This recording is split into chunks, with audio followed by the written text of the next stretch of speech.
um, got everybody's channels in the chat. Definitely appreciate that. So he might end up playing over here, man. They might have a game over here in a Yeah, schedule. yeah, that's what I'm saying. Maybe we could set something up to where we could have a big blue crew meetup, man. With Tudo, that would be dope. Uh, Aaron Robinson knee got messed up real bad, more than the ACL. Yeah, he did mess his knee up real bad. That's why Right. he hasn't been on the field. He hasn't been on the field. So I don't know if Aaron Robinson got a shot. I mean, it's gonna be tough for him. It really is gonna be tough for him, but he does have the skill set to do that. Let's get into another training camp battle. Just looking at and that's gonna be the three tech next to Dexter Lawrence. Right now they got, and I'm just reading off the the depth chart here, coach. Right now they got Roches as the DN, Dex as the nose, and then Phillips as the D tackle or the three tech, and DJ Davison, Jordan Riley. You have Elijah Chapman, Ryder Anderson, uh, and I guess a long shot would be somebody like Casey Rogers. But those are in the mix for that spot next to Dex. I think they're gonna start Nunez Roches as the end, and then we're just looking to see who's gonna step up next to Dex. And even the depth behind Dexter Lawrence is gonna be important too because we don't want to burn out our superstar defensive tackle. So again, Jordan Phillips, Jordan Riley, DJ Davison, Elijah Chapman, who a lot of people are fond of.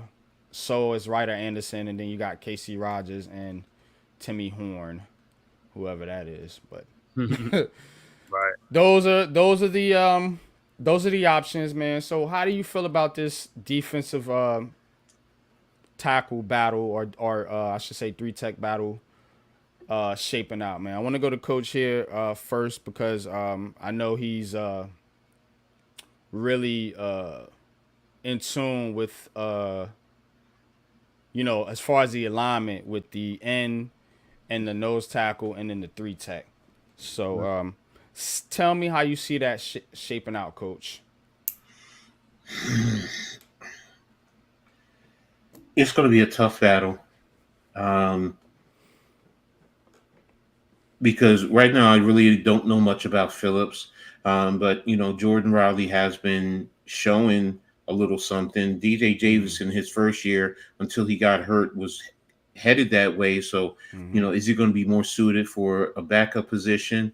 Salute, And Rafi. What's good again, with you? Phillips is the key to everything to for me, because Mm-hmm. as a veteran, if he can actually grab hold of it, and I know he's more of a run stopper. I get it, so if he comes in and he handles his business accordingly, okay, he'll probably get the first shot because he's a veteran guy, Mm-hmm. similar to what they did with Robinson, who left last year. And yeah, Yeah, yeah. so now if he Deshaun can push the Robinson. pocket in passing situations, because the other thing is the scheme, and one of the things that I love about the scheme, Bowen's scheme, is the movement with the defensive line. So just because you're lined up in a particular gap does not mean you're going to stay in that gap. Mm-hmm. You may cross an offensive lineman's face and go into the other gap.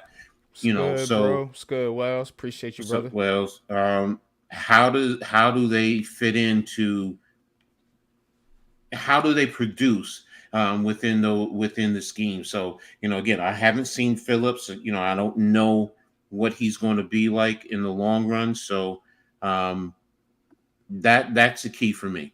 Mm-hmm. It's Mhm. now Riley. Again, he's a big young body. But what about his quickness? I mean, does he have the quickness? Because that's the biggest thing.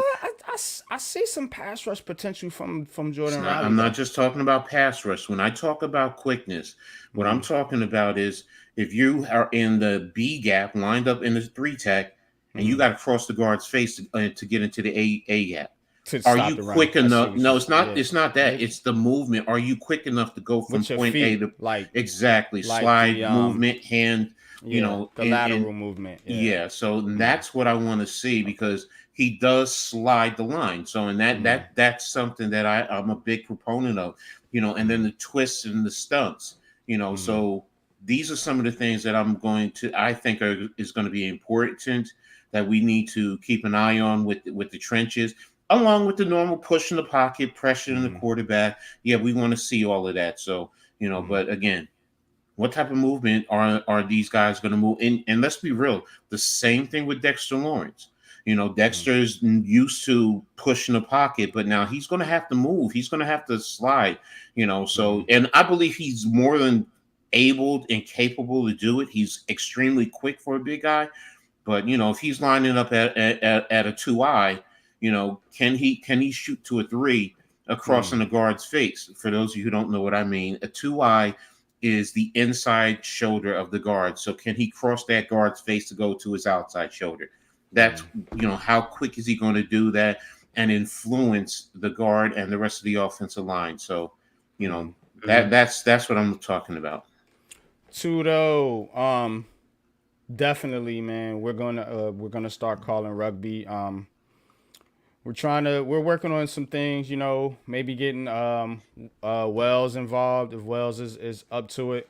You know what I'm saying? Myself, Lou, Pat, we're definitely versatile as far as calling sports, man. So definitely want to get into your sport. Definitely want to get into rugby as well as other sports like soccer, and some Olympic sports as well too.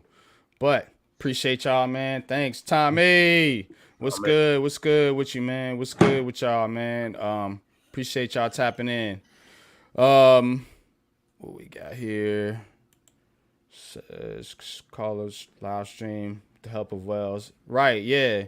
Need to get Wells on his grind. Wells, you already know. Tap in later, Wells, after the stream. If you got time, brother. Tudo, the Sims, son and father have a podcast. Jones was on there. Looked like a guy who had that fire in his eye, ready to prove everyone wrong, knowing he hasn't had a fair chance of success. Yeah, I seen that, Tommy. With Phil Sims and I think it was Matt Chris. Sims. Nah, it wasn't Chris. It was the other son. Okay, man. I think it was Matt. Yeah, it's Sims. Matt. It's Matt. And Daniel Jones was on there. And look, man, Daniel Jones has every opportunity to basically shut a lot of people up. He has every opportunity to prove himself, to prove he's worth the contract. And to be fair, as many critics as Daniel Jones has, he has a lot of people in the Giants fan base that definitely support him. So do it for those people, DJ, Mr. Daniel Jones. Iman Perry says Dex definitely quick. Yeah, Dex is fast as hell for a big man. I seen Dex chase down quarterbacks, man. Like, it's crazy how fast that dude moves, man. But to Coach's point, it's the quickness, it's the foot speed, man. You know what I mean? And that's the thing that, unfortunately, I don't know if Evan Neal has. As far as a big man is concerned. Ghost Dog, salute, man. Definitely appreciate you, man. Mi familia. Right. In video games. Yep. But so talked about the 3-tech, talked about the CB2. What are some other position battles that you guys are looking forward to? Cave, what you think? I know me personally, like I said, I'm looking forward to that O-line battle. You know what I'm saying? Because really and truly, like I said, I don't see a lot of time like Stinney. For some reason, look like Stinney's gonna play a whole lot. You know what I'm saying? So I don't know what's going on. So if Stinney's playing at the what spot though? The guard. He's a guard. He's gonna be at the. I've been seeing him at like left guard. You know what I'm saying? So that means that Luminor gonna move over to right tackle. Because something with Evan Neal, like I said on the last stream, I don't know if that guy's gonna be ready for what you call it. If he doesn't do if he doesn't this training camp and also the preseason, that means he's probably gonna his rehab is going a little bit is a setback. That means it's a setback. If you don't see him playing the preseason games, I know they're trying to protect him, you know what I'm saying, and stuff like that, but I could see that though, where he starts. I ain't gonna say on a PUP list or something like that, but if he's not recovered, because that's an ankle surgery, so he needs the most reps because we got a new offensive coordinator and offensive line coach is like ankle surgery. Just real quick, not to cut you off, but ankle surgery, and again, we're talking about foot speed and him being able to get to that third step. You know what I'm saying? Right. So yeah, that's an issue. That's a concern. Yeah, because I know we know what you looking at, Coach? You ain't looking at like he looking at something dirty over there. No. I'm looking at Rutgers related because they got a Big Ten Media Day tomorrow, so that's. Okay. I'm sorry, it caught my eye. It was funny. He was like, No, it's one of the pictures. It's the pictures of the cornerbacks and the way they're standing, and then they got sledgehammers. So it's like they ready to put in that damn work. So yeah, I'm sorry. Nah, you go ahead, Cave. But like I said, it looks like to me and Kim, it looked like 3 positions are really kind of settled. With Thomas, JMS, and Runyon. The only thing is with Illuminor, where is he going to be at? We keep seeing that left guard, but we could move over to right tackle. You know what I'm saying? So we got to see what's going to happen with that because, like I said, if Neal is not ready, you know what I'm saying, he's going to move him over to right tackle if he's not ready. So we have to see how Neal does. Like I said, this training camp this week coming up, we'll see if he's going to be back and, being an 11-on-11. If he's not, you know what I'm saying? And then, a week later is the first preseason game, right? So if he ain't playing, we got 3 preseason games. If he ain't playing in none of them or he hardly plays, it's telling us like it's probably been a setback. You know how that is. And can you put him out there week 1 if he doesn't get no training camp or a little training camp and one preseason game? I think they're gonna put him on a PUP. If he doesn't play that much, it's a setback. I think they're gonna put him on a PUP for the first 6 weeks of the season or something like that. Then get them ready. You know what I'm saying? I don't think they're just gonna throw them to the fire. I think you're on point too because they even said in the Hard Knocks that like they didn't bring they bought Luminor in here to be the right tackle and Runyon to be the left guard or right guard, or I guess whatever. But that's what they said. That's why Luminor was their number 1 target. This just came out in the latest Hard Knocks episode. So your number 1 target to be the right tackle. You know what I'm saying? And that's because, again, Evan Neal is behind the sticks here. Pause. Because he's not only hasn't performed, and this is what I've been trying to hone in, since I've been speaking on this subject. Right. It's not only that he hasn't performed, it's that he has been injured. And when you're a young player and you're not able to be on the field, it puts you back significantly.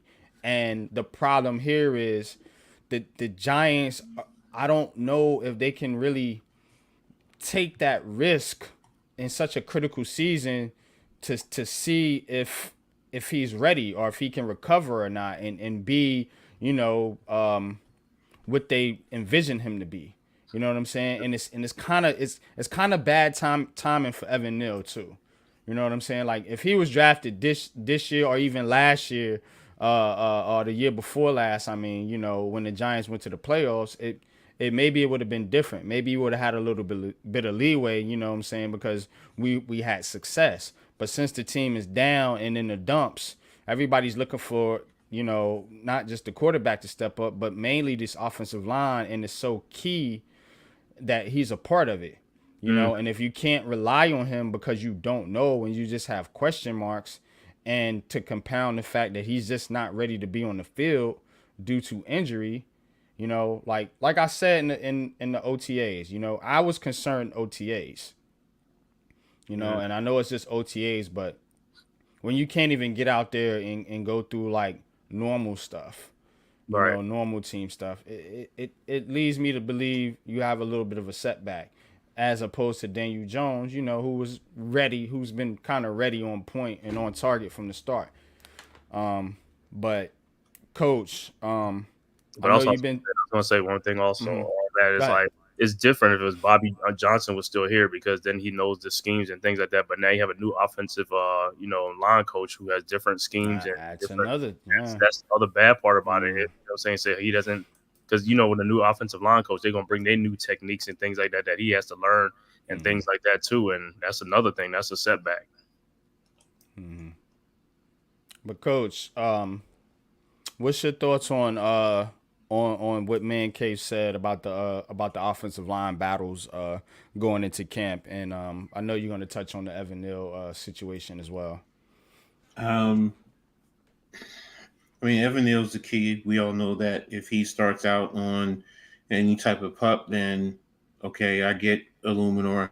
But in terms of battles, I mean, I think they're pretty much everyone is set in their positions per se, at least in the starting group.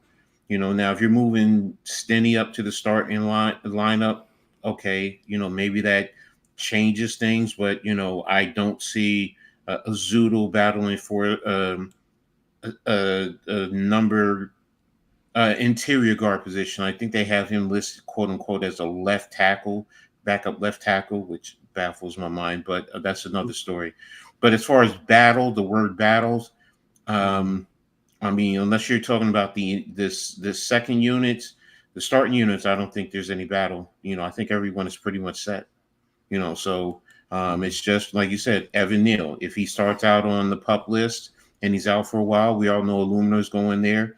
Then who's the number two guy behind Illuminor? Who's going to the left guard spot? Are you moving what you called over, or are you just going to move someone up? So other than that, to me, it's more of positional movement. But I think everyone is pretty in the starting group. Everyone is set. The backups, yeah, you're right. There's going to be battles there. Some guys are going to end up getting cut because how many you're keeping? Are you keeping 9? Are you keeping 10? Offensive linemen. So but as far as starting player battle, I don't think I think they're all set in that regard. Unless somebody surprises. Now, if somebody surprises, has a great camp, that's a different story. But right now, I think everyone is pretty much set. If Evan Neal came out and he was healthy, he's your starting right tackle. So, there's no other battles, no other battle unless you're talking about the backups, battling for the number 2 spots or 3 spots. Well, if Evan Neal is the starting right tackle, you're gonna put an Aluminum and Runyon in at guard. That's pretty much set. But if he's not, then like Man-Cave said, you're gonna have to put Runyon at the right. I mean, not Runyon, but Aluminum at the right The right tackle. Light tackle. skin Yeah. Jermaine at the light tackle spot, and then who is it gonna be? Stinney in at I think it's guard, standing. I think it's or standing. is it this guy they seem to like a Zoodle? Zoodle is they seem to have him at tackle. They Which is have him. weird. Yeah, I said that. That's what I said. I think if Lumor is playing there, Stenny because he has the most experience. I think. And I I don't believe have a he's number problem two. with Stinney No. being the starter, but I'm just trying to figure this out. Like, what are they Yeah. doing? Yeah. So I mean, I know there's some other guys that they want to look at. I mean, I know they have that swing tackle. The Matt one, Nelson. Matt yeah, Nelson, Matt yeah. Nelson from Detroit. Yeah, I don't see him cracking the starting lineup. No, I'm not saying starting lineup. I'm saying as far as the tackle position, he's a backup. Yeah. So that right now, I just think it's to be brutally honest, I think they're just putting people at positions right now to start, and then they're going to make changes as they go along through training camp.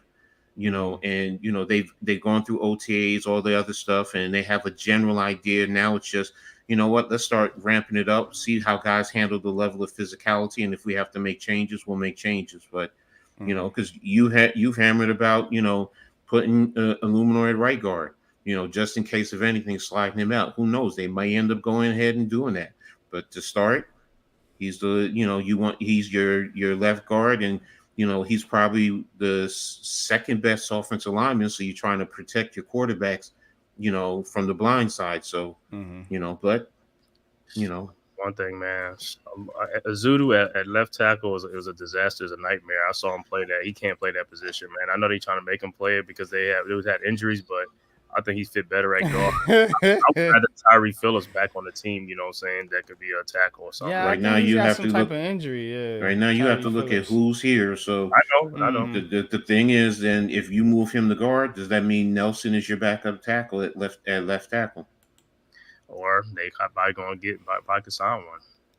Depends on, you know what I'm saying? You That's just never true. know. That's true. That's Somebody true. get cut. Yeah. The waiver wire is something you're definitely going to It's gonna be watch. key. It's definitely gonna be key, man. It's definitely gonna be key, man. But salute to the chat, man. Appreciate y'all tapping in, man. Congrats on two though. Wells says 42-14 battered them. Yes, mate. Pseudo. Okay. Okay. Tudo says Coach Ed has a Scarlet Knights doing these days, mate. We ain't followed up no more doing this over here, mate. How are the Scarlet Knights doing, Coach? There's a lot of Elaborate. positive enthusiasm throughout the Big Ten. There's different projections in terms of where they're going to finish. Some as low as 5 wins, some as high as I saw a Big Ten podcaster who's deep in the Big Ten. He predicts them to go 10-2. So, and looking Wow. at the schedule, but when you look at the schedule, there's no Ohio State, no Penn State, no Michigan, no Oregon. They don't face the Big Four. So I Because mean, there's so many people in the conference now. I It's, guess they splitting it up, right? yeah, is a split yes. division now? I'm sorry.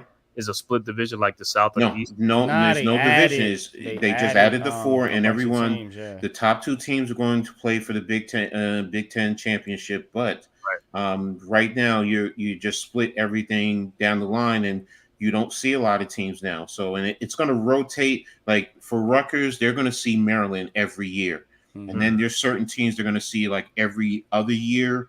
And then I think the everyone else, I think they're going to see them right now. I think it's every 4 years. I believe they see them at least once. So So you said Maryland is every year. yeah, Maryland is their partner because they came in together. So that's how they're looking. That they're trying to force that rivalry, and I get it. So, but Nick, what's good you with know, you, Nick? Appreciate you tapping in, brother. I'll put it to you like this: it wouldn't surprise me if they went undefeated, and I'm going to say that. And it wouldn't surprise me if they end up at 7 wins. I think they're going to end up somewhere around 8 wins. Virginia Tech is going to be the key to the season. If it because they're going down to Virginia Tech. If they Blacksburg get is that, tough, man. it's I'm gonna tough. tell you, I've been there, bro. Yes, Yeah. yes, it's very tough. But Shout out to Rutgers, Blacksburg. their defense is going to be a problem, especially on the back end. They definitely have the cornerbacks. They definitely have the safeties. The linebackers, they're deep at linebacker. Down interior defensive line, you have some players you brought over, whatchamacallit from Florida State, who's going to end up starting, so he brings a different level of experience and toughness. And you saw what Florida State did last year. They were pretty decent defensively. So the whole thing right now is going to be the quarterback because Gavin Wimsatt transferred out when he lost to Ethan Kalimanis, who came over from Minnesota. He's more of a passing quarterback than Gavin was. Gavin was the athlete. I think he had like 500 yards rushing last year, 400 yards. So, but Kalik Manis, now he's not an elite passer, but he can get the ball downfield. And Dymere Miller, everyone is keeping an eye on, kid who was an All-American at Monmouth. Speed. When I tell you speed, I think he's a legitimate 4.25, 4.23 in terms of that. That's what I've heard. And if he can stretch the field, you have Nassim Brantley, who came over from Western Illinois last year but didn't play. They wouldn't let him play, and he's here. And we have other veteran receivers. So, and then of course the running game. We're deep at running back. I think we You still got Kyle Monungai, right? Yeah, Kyle Monungai is there. Sam Brown. They go, I think, 5 deep or 4 deep in the backfield, and then you have freshmen who are good, who are going to end up redshirting. I think they have 2 more freshman running backs, and that, like, next year they have another 2 coming in. So the whole thing is, the offensive line. They're getting better with the offensive line, so they're going to move people off the line of scrimmage, and that's the thing that I'm looking for. So, and I'm excited. You know it. I'm real excited. I can't wait. Yeah, I told you I was over there. I told you I was over there. You were in the neighborhood. Yeah. New Brunswick, where they were. Literally, you're literally 10, 15 minutes from the stadium. So yeah, we stopped down there. Right near the little Rutgers area or whatever. Because we could see the campus or whatever, and well, stopped which down campus? there. Got some, That's what most people don't know. If you're in the area, there's multiple campuses. Oh, I I know. Yeah, I couldn't tell you which one we was at. I just seen a big R on the building. Yeah. I was like, well, if you weren't in New Brunswick, you probably North Brunswick, New Brunswick area. You probably down by Douglas, because it's right off the 18. Yeah, it was like shops and stuff down there. Like I seen a pizza shop. Was a couple restaurants. Oh, you were downtown. Yeah. You were in New Brunswick. Okay. Okay. Yeah. You was in the heart of it. You was in the heart of campus. Yeah. Literally. So all right.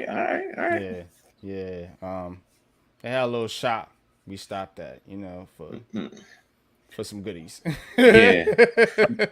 Okay. Yeah. You were on Eastern Ave. All right. Say no more. I know where you were at. But that's right. Yeah. You on Eastern, not too far from. Yeah. I'll put it to you like this: you could have went 2 blocks over and you are on College Avenue. That's matter of fact, I'll put it to you like this. You were where you were at, you were 2 blocks from where the first official college football game was played, because the official game was not played in Piscataway, it was played on College Avenue, New Brunswick. And it was the building is the they made it the old basketball, and it's a parking lot. But if you go there's a plaque that tells you this is the official location of where Princeton and Rutgers first played the first college football game. And literally, you were 2 blocks where you were at. You were 2 blocks away. That's what's up, man. Yeah, man. That was fun, though, man. Shout out to Rutgers, man. Tudo, I'll tell you, he knows, being a graduate and alumni, so he knows. Yeah.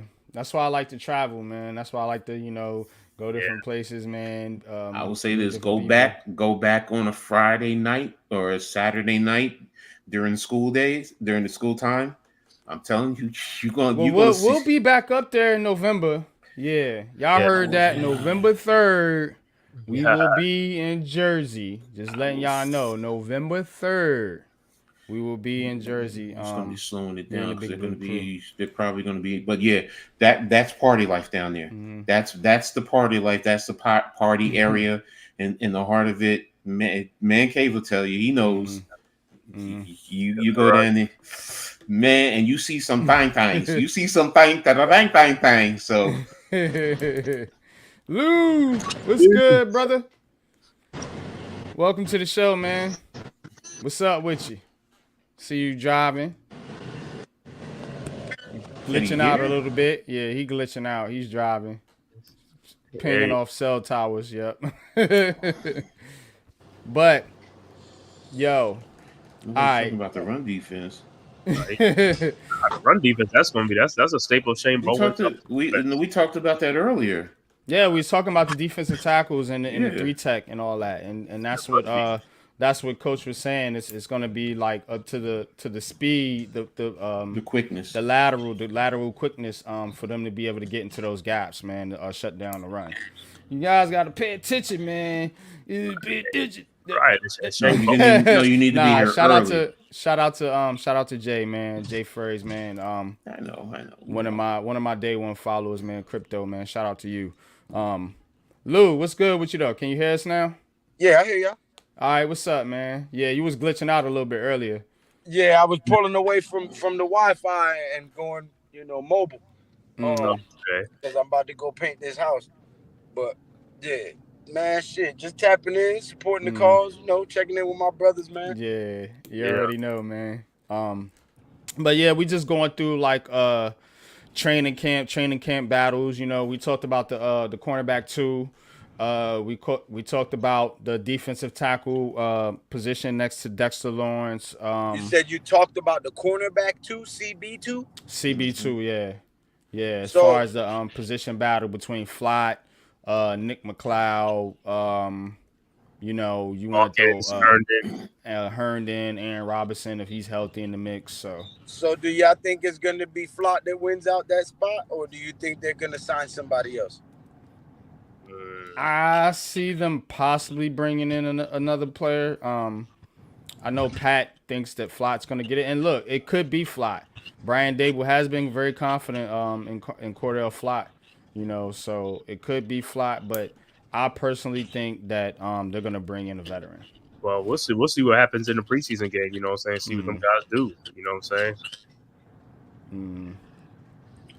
Well, I'm of the mindset that they're still going to be grabbing guys after the 53-man roster. Pause on the grabbing guys. Yeah, pause. Go with on that one. All right. But nah, I'm of the mindset that they're still going to be gathering talent from other teams after the 53 roster man cuts are made. So true. Yeah, you see the way I switched that up there. Yeah, yo, y'all. For y'all that don't know, man, Lou is the pause king, man. He always gets you on the shit like that, man. So when I can get him pause, I always take advantage of it.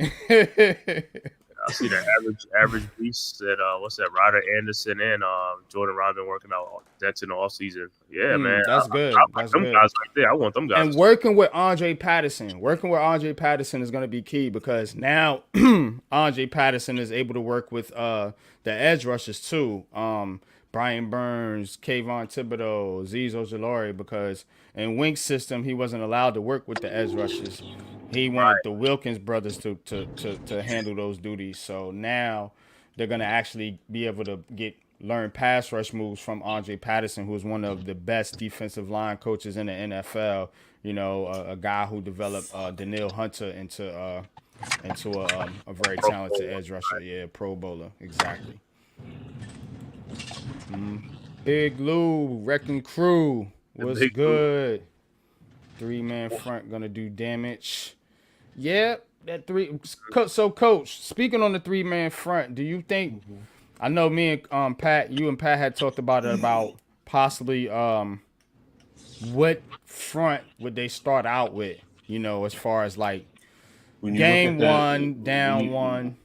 Based on the roster, and I'm only based off the roster, it shows a 3 front. It does show a 3 front, but when you look at the film of Tennessee, a lot of times they eventually were in a 4-man front. So, does he just continue to mix it up? That's a strong possibility. So, and I like that thought. I like that thought. Sometimes you come out in an odd front. Sometimes next year you come out in the even front. Now the offense has more to prepare for, and it changes your whole blocking scheme. So, I'm interested to see, but I think the base set is going to be an odd front, a 3 front, with Tibbs and Burns as your edge rushers / outside linebackers. Born for Sports, what's good with you, man? Appreciate you, man. Appreciate you tapping in, bro. And I just got something to say. To say before Lou says it. Y'all do me a favor. Make sure y'all hit the like button on everyone's channels. Unpopular Opinion Sports, TheMan-Cave, G Nation, Coach Ed Gladney's. And if you haven't already subscribed. Hit the notification button so you guys know when we do put up new content, and always share on all social media platforms, especially since Twitter X went and did the okey doke stuff. So we got to work together to continue to build all of our channels and all of our networks, man. So, shout out to you guys. Thanks to those who do help and those of you who haven't. Yo, join in, help us out, man, because we continue to bring you that fire stuff. Yeah, Back man, to because you, the ninja NYG. watching is getting ridiculous. Hit that like button, man. It costs you nothing, as my man say, Hit to that push that button. So Facts. please do that for us, man. And shout out to guys like Average Beast, Jay Ferries, man, that come from Twitter, man, that support us on YouTube, But man. think Appreciate about y'all. this. I'm gonna add to that. It don't cost you nothing, but you get some free stuff. Think about that. You get some real game over here, and not Yeah, that so- fluff that you get on some of the other networks. You know what I'm saying? Which So, I'ma as get into one of my some boys things used to later always on, say, you know what I mean? as one of my boys used to always say, if it's free, it's from me. Well, this is free, so there you go. Let's go. Let's go, grow it. Good point. Average B says our waiver wire position is at 6 again, so we can when it's roster day, cut day, we can clean up. Yeah. You know what I'm saying? So definitely the Giants are gonna be at the top of the order, so to speak, on that waiver wire claim, which is a good thing. Tommy says McLeod will play, Pinnock will play, Flott will play in that order. Well, Pinnock's gonna be your strong safety, so we're not gonna put him at corner, but yeah, I agree with McLeod and Flott, possibly in that order. Look, we can't sleep on Nick McLeod. We really can't. McLeod is more played versatile, well. and he played well in the zone scheme too. So it makes a whole lot of sense if he's out there, because it's the zone. If they're playing a lot more zone, remember that's the thing too. We're going from Wink's system where he primarily played a lot of man to a mixed set between zone and man. Right. So, and a lot of different coverages that we're going to be playing. So that's also a major factor. So that's why if McLeod starts, because he's a veteran and he's seen everything, it wouldn't surprise me. And you know what? Hey, it might be best to start until the other young guys get acclimated. So, Flott, primarily was playing a lot of man. Now, the thing about the zone too, he does allow them to play a lot of off. So when you're playing that off coverage, that also helps a cornerback because now they're able to read a lot more of the field as opposed to man. You're playing with the man and you're plastered to that man. And you know what? Sometimes you can't see the football coming, but when you're in zone, you can play off, you can see, you can drive on a pass if a quarterback is trying to hit somebody right in front of you. So, Tommy, happy heterosexual month all year long, especially in June. We ain't never on no punch. No need to pause. Facts. 100% facts. Right. Jay Ferris, that's why the entire Edge group is now working with Andre Patterson to learn different techniques to stop the run. That's a fact, Average Beast. That's what I'm talking about. They're not just learning pass rush moves. They're also learning how to stop the run and set the edge, which is important. Which Brian Burns is pretty good at, from what I've heard, from Panthers fans. So, look. This run defense, I think, is gonna be better than what you think. Look, even in the Hard Knocks, they were saying that this is what Shane Bowen brought to us as a coach, man, was his ability to stop the run. They even showed these statistics and these numbers and different things like that, and that's what Dable was like, because in Wink's system, it was blitz, and then of course the blitz don't work if you in 3rd and 1. You know what I mean? Like you got to get in those pass rush situations, and if you can't stop the run, you can't get in those situations. That's why our pass rush wasn't as effective at times. You know what I mean? Because we couldn't stop the damn run. The teams would just run on us. And if you look at the draft, that's why Tyler Dubin and Andrew Phillips was drafted. They tackle. Yeah, good tacklers. So that's another thing. Facts, man. Facts. Yes, Lord. Yes, Lord. Born for Sports says Giants will have the best. I'm on record as saying D-line the best in the division by the end of the season. Just want Riley to win DT job next to Dex. Yeah, and he has a good shot. He has a good shot at that. Coach was saying earlier, they may start out with Phillips just because he's a veteran, and he knows the system or whatever. But I mean, as far as Dable is concerned, I don't think he knows Shane Bowen's system, but he's familiar with what the coaches are asking for, so they may go with him to start out with. But eventually, I do see a guy like Jordan Riley possibly stepping up in that role. But as Coach mentioned earlier, we want to see the lateral movement get quicker, so you can be able to get into those gaps and stop the run. You know what I mean? So, but I do have a lot of faith in Jordan Riley. He was one of my top 5 breakout players for the New York Giants this year. What you say, Lou? The one perk of it being hot outside, boy, them yeeks be out. I don't know what you got going down there in NC, man, but them shout out to Carolina, out, man. Yes. He out here walking. You said them yams are out there, man. Kind of like Angel Reese the other day. A lot of land. But a lot thicker. A lot of yam. Okay. She got gams. All right, just give me the brown sugar and some marshmallows to put on top and let it bake down, and it's time to eat, man. Pause. Pause what, man? It's time to eat, man. Gotta make sure they clean. You can't just be doing that to everybody. Oh, damn it! That's a given. That's a damn given, man. Come on now. Makes sense. You got that blue waffle out here now. You got look. This ain't somebody going out there on the ad trying to pick up one of them base heads now. Now we talking about some prime rib now. So I was always told to eat in, not eat out. I'm just gonna leave it at that.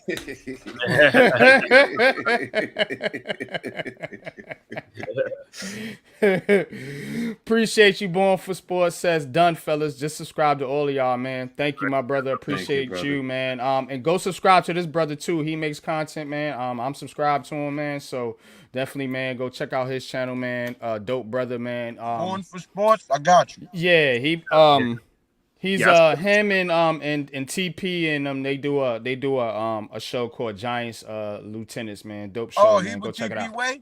Okay. Yeah. So most definitely, man. Salute to them brothers over there. They go Kasuto with the food, man. Double up on the food portion orders. We've had hard day today.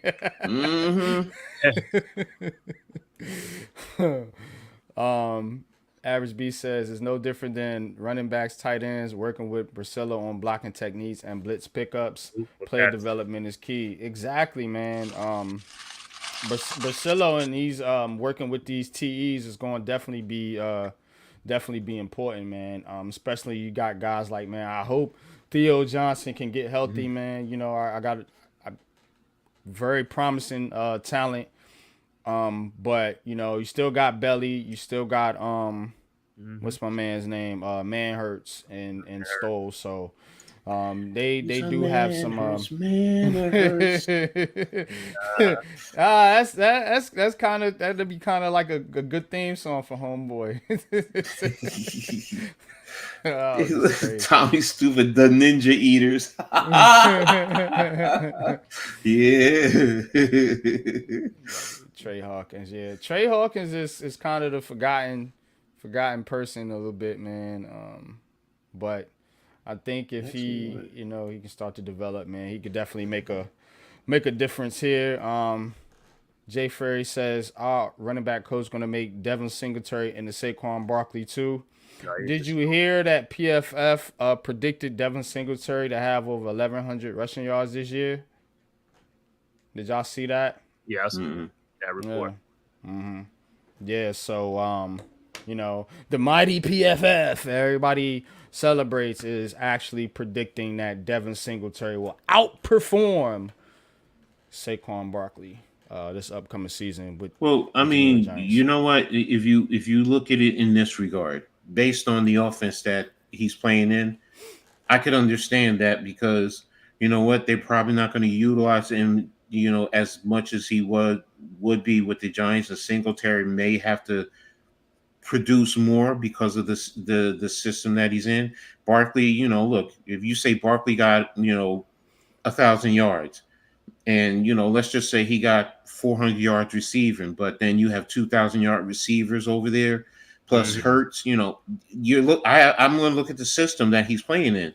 So yeah, if you're going to look at the numbers, yeah, it wouldn't surprise me. So, and I'm not saying that he's going to. Don't anyone think that's what I'm saying. What I'm saying is, Singletary may have more opportunities because their offense, they have more weapons over there than the Giants do. Hopefully, ours can step up and be equal to, and that's what we're hoping for as Giants fans. But based on previous production, I mean, it makes sense that his rushing numbers may go down, especially if they use him as a decoy, which will then open up things on the back end. As long as Jalen Hurts can get them the ball consistently. And Singletary been more durable, and his teams have been in the playoffs a lot too. So that's another factor. Durability. Definitely. I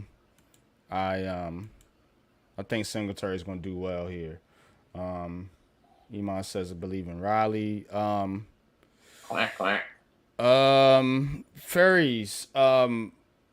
We have Patrick Mahomes, quarterback coach. His name is Mike Kafka. So we gave him a bag. Hey, he got a bag from the Giants. So I don't know how much, but he's making money. It's funny the whole East Coast complaining about heat advisory, but we out here in Texas. Oh shit, saying it's 100 plus. Yeah, it is hot as a motherfucker in Texas. I ain't gonna front.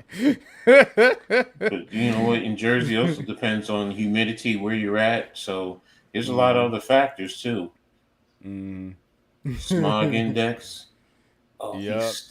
He staked her. I just went to team. Sean Kemp. Here come Blackula. Here come Blackula. Could you disagree on that? Ask me what? What do you guys want to ask me? No, because he said coaching don't matter. Coaching does matter because guess what? Would you rather have Joe Judge over here training people up, or you'd rather have somebody else? Coaches does make a difference, man. Lose it. Coach does make a difference, bro. Good coaching make a difference. That's just like a good manager on your job. A good manager makes a difference. If you have a bum ass manager versus a good ass manager, come on, man. Lord knows it does. Exactly. So coach, everybody matters in a sense. So Singletary stays in the playoffs every time last year. He will help Jones in many ways. IQ's top tier. He gains yards every time he doesn't. He also is a good. He is also a good run block. Exactly. So Saquon was not a good run blocker. Was not. I mean, a blitz blocker to pick up on the blitz. Too many times I've seen him going low where you're not squaring up and taking a man one-on-one. I'm gonna be honest with you. As I like to say, that's showing me your dick, bitch. That's what it's showing me. No, that's showing me point blank. Either you a man or you a bitch. Period. Case fuck closed. You can pause all you want. That's a fact. I mean, I hate when I see running backs when you got a linebacker one-on-one and you going down trying to cut his motherfucking ass. Man, stop being a bitch. But you want to run the football.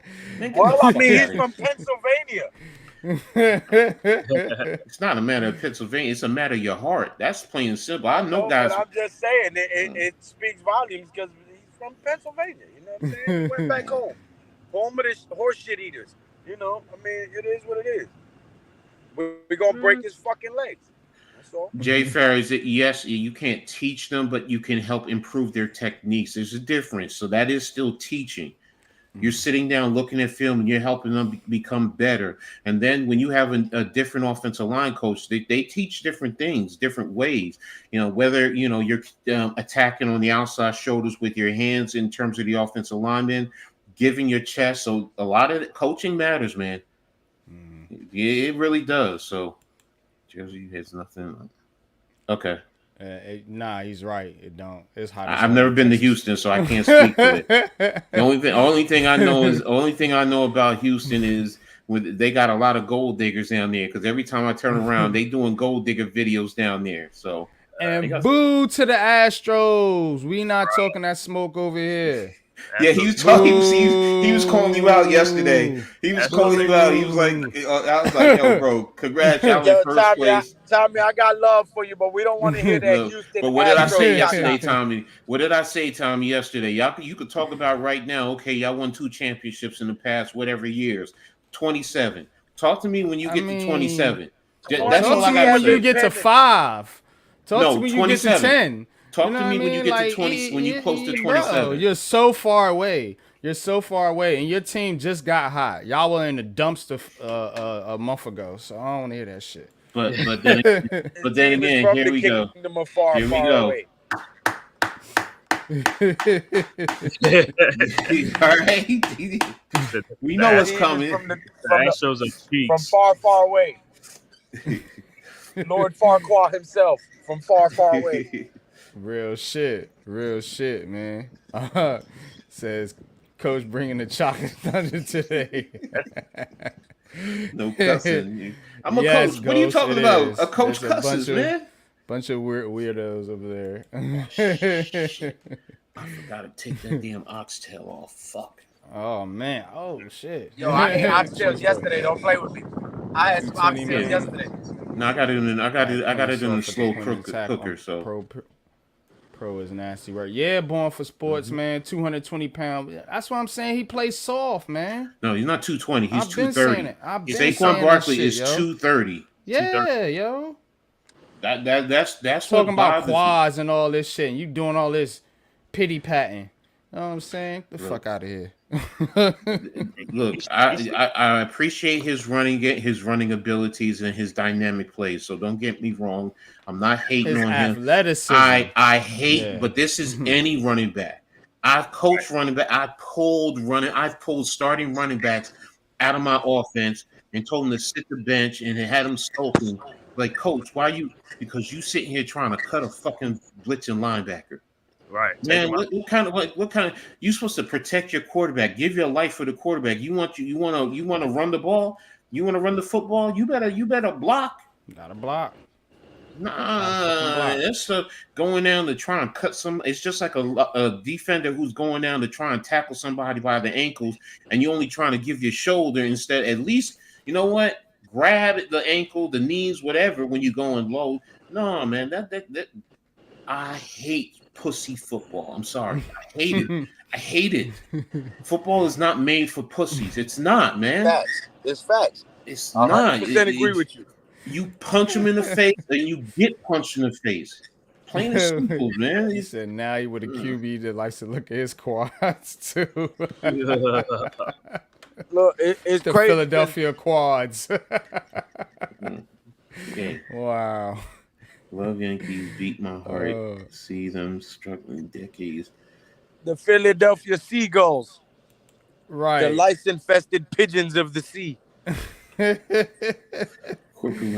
don't know, Tommy. All I got to tell you is check out London, man, because he pulling them all. Every time I turn around, he in Houston, and damn, he pulling nothing. I ain't gonna front though. I'm gonna take you up on that opportunity, Tommy, for real. Mm-hmm. Come out to H-Town. I ain't gonna hold you, for real. I went out there and I already know it's popping. But I'm gonna get back out there with him. Yeah, we'll come out there and what do they say? Sprinkle them, baby. We'll sprinkle them.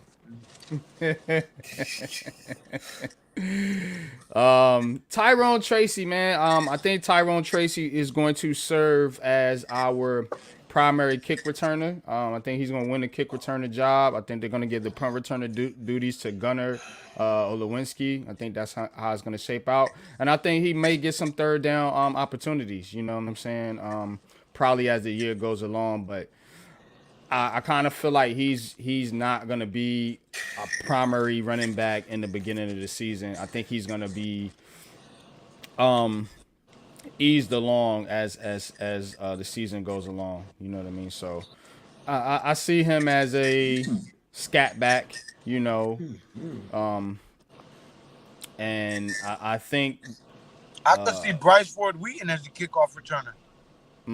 I don't see it. But I know you've been a fan of Ford Wheaton, but he's one of the guys that may not make the roster. That's one of the ways that he might special teams. That's true, but these guys they've drafted. We got to remember Bryce Right. Ford Wheaton is an undrafted free agent. You know what I'm saying? These guys they actually invested a pick into. You know, so I think they're gonna find a way to get their draft picks on the roster before they worry Right. about the undrafted free agents. Right. So I think Tyrone Tracy will definitely have that opportunity as a. Now you see how kick that returner. went? We disagreed, and there was no bitching and moaning, no screaming, no insulting. Right. Yeah, right. Facts. Unlike man. some You of know these what I'm hoe saying? ass niggas on these other platforms. You know what I'm saying? Because you do have a point. You know what I'm saying? A way for Bryce Ford Wheaton to make the roster is as a kick returner and a special teamer. You're absolutely right about that. I'm not holding you. He got to stay healthy. That's the That's first. the key, too. He's got to stay healthy. You know But what you I'm see saying? how we just disagreed and nobody was bitching and moaning, Because we're men, right? And- We're and- not kids. getting all crazy and butt hurt and shit, unlike hoe ass niggas on other platforms. You know what I'm saying? Right. And I'm going to address these proverbial hoe ass Negroes here a little bit later in the program. But we're going to do what we came to do first. Oh, I'm before sorry, Coach. I forgot. before I My get bad. What happened? What happened? I'm sorry. No soft tendencies at all over here, Ghost. You already know what it is. I said there was some hoe ass straight niggas on other thoroughbreds. platforms, and I forgot Straight you don't like that word, so I'm sorry. Yeah. No, I said don't call me it. What you do and Right. how you speak is Yeah, your exactly. business. I don't tell another man how to talk amongst each other. I'm just saying me. I know, but I was told to respect my elders as a young man. Drop top weather. Okay. Oh, right. Yeah. What is? Uh-oh. Hey. Oh, man. Hey, this is a children's show. No porn on the screen. Okay, wait. Let me see if I can just put the. Oh no, you can't see it. No, yeah. No, well, what she's saying is grown folk talk, so y'all will love it. Matter of fact, I'll send it to you. Bryce I'll Ford send it to Wheaton you. is a gunner. Yeah, I do see him as possibly being a gunner on special teams. Hawkins should be too. All right, I just sent it to y'all. Y'all can enjoy it later. Yeah, okay. Tracy will take the lead by storm. He's a beast and hasn't learned to play the position yet. Just a diamond in the rough. Yeah, he just started playing the running back position. I think a year ago, maybe. Tyrone Tracy, but Born for Sports says Tracy gonna be on specials. He definitely could push Gray for backup running back snaps. Yeah. That's true too. I could definitely see him replacing Eric Gray at some point during the season. But I do like Eric Gray's potential. I didn't think he got a fair shake last year, which he himself was thrown out there on kick return duties, and he did not do well. You know, so I think that kind of left a sour taste in some people's mouths. You know what I'm saying? Pause. But I definitely think that Eric Gray can be a decent backup running back. You know, I think they're going to use Singletary as the primary back, you know, and rotate Gray, Tracy, and maybe even Andre Miller or what's the other cat's name, Deshaun Corbin, if he makes the roster. They could go out and get another running back too. There has been rumors about that too as well. You know what I mean? There's some free agents out there. They could trade for Najee Harris. I mean, I don't know how people would feel about that, but you know, given the Barkley Shit, I situation, wouldn't mind having Najee Harris on the roster. Shit. me either. But you know, fans gonna freak out because they're gonna be like, "Oh, how did you not pay Saquon Barkley and use a pick to trade for?" You know how this shit gonna go because you're gonna have to pay Najee Harris too. He's gonna want some bread. He ain't coming here for free, so. Got to be something to RB to be a kick returner. Yeah, that's true too. Average Beast. The return rule cater more to like a running back because it's different now. Like you know what I mean. Like it's more like a running play. You know what I'm saying? Like if there's a post on Twitter, I'll see if I can find it. But there's a article where the guy breaks it all down in the different formations that you could use on kickoffs now. So it's going to be real interesting to see. But I think it does cater to like running back or even wide receivers that are more quick, more Wan'Dale Robinson type slot receiver types. It's going to cater more to those type players with that skill set. Those players that can make people miss in short area. With that short area quickness. So, I think Eric Gray does make the team, unless they bring in another running back. I definitely think, I mean, they don't really have a whole lot of options. Najee Harris for Slayton, I'm not doing that deal. That's me, though, But what's y'all thoughts on that? Let me ask the panel. You said Najee Harris. Man-Cave. He want to get paid. Yeah. That's what Average B said. Najee Harris for Slayton. I don't know about that. Yeah, because he won't want to get paid. And I think people are undervaluing Slayton a little bit because they have such high hopes for Hyatt. But I have to see it from Jalen Hyatt first. I have to see it. I feel pretty, even though we haven't seen it from Neighbors, we kind of have in college. So, and I know it's college, I know it's different, but you kind of have that confidence in a 6 overall pick, who Neighbors about to show out, bro. He is, by all accounts. People, even Slayton, a wide receiver, comparing them to Jamar Chase. I mean, this kid's got every opportunity to come in and be that dog that we've been looking for.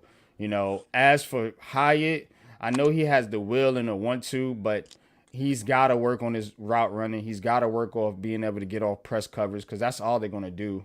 You know what I'm saying? And I'm not saying Slayton is that knowing is not enough.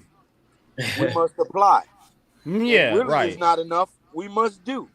So right, yeah. So I have high expectations for Hyatt. The hope would be that Hyatt will replace Slayton after this year.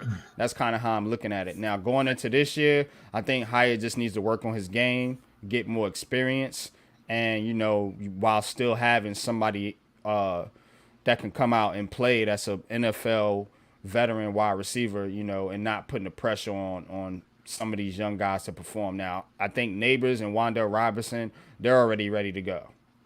So those are your three. But what's your thoughts on that, Coach?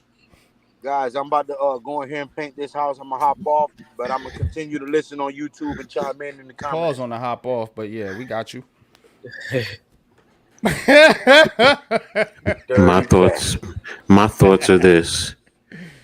Pam Grier is a fine. Shut your mouth. Let me stop.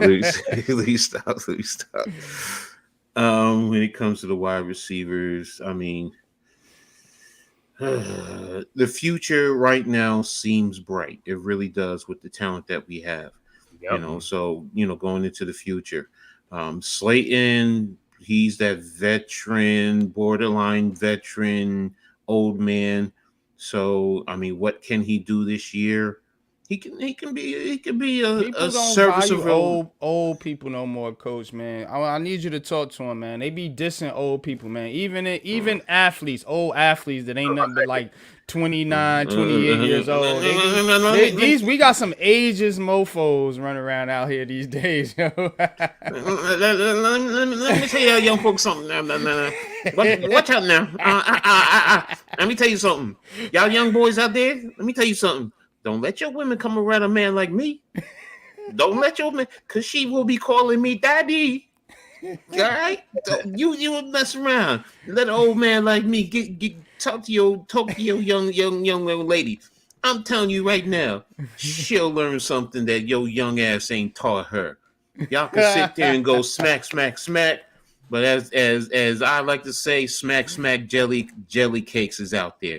Smack, smack, clack, clack, jelly cakes for dead takes, baby. Don't mess with me. Don't mess with me.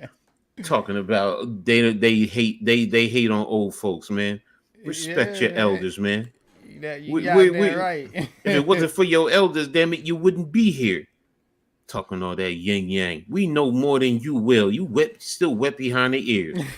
Smelling like Similac. Shit. My parents damn near my parents are in the 80s or damn near in the 80s, and they still teaching me shit.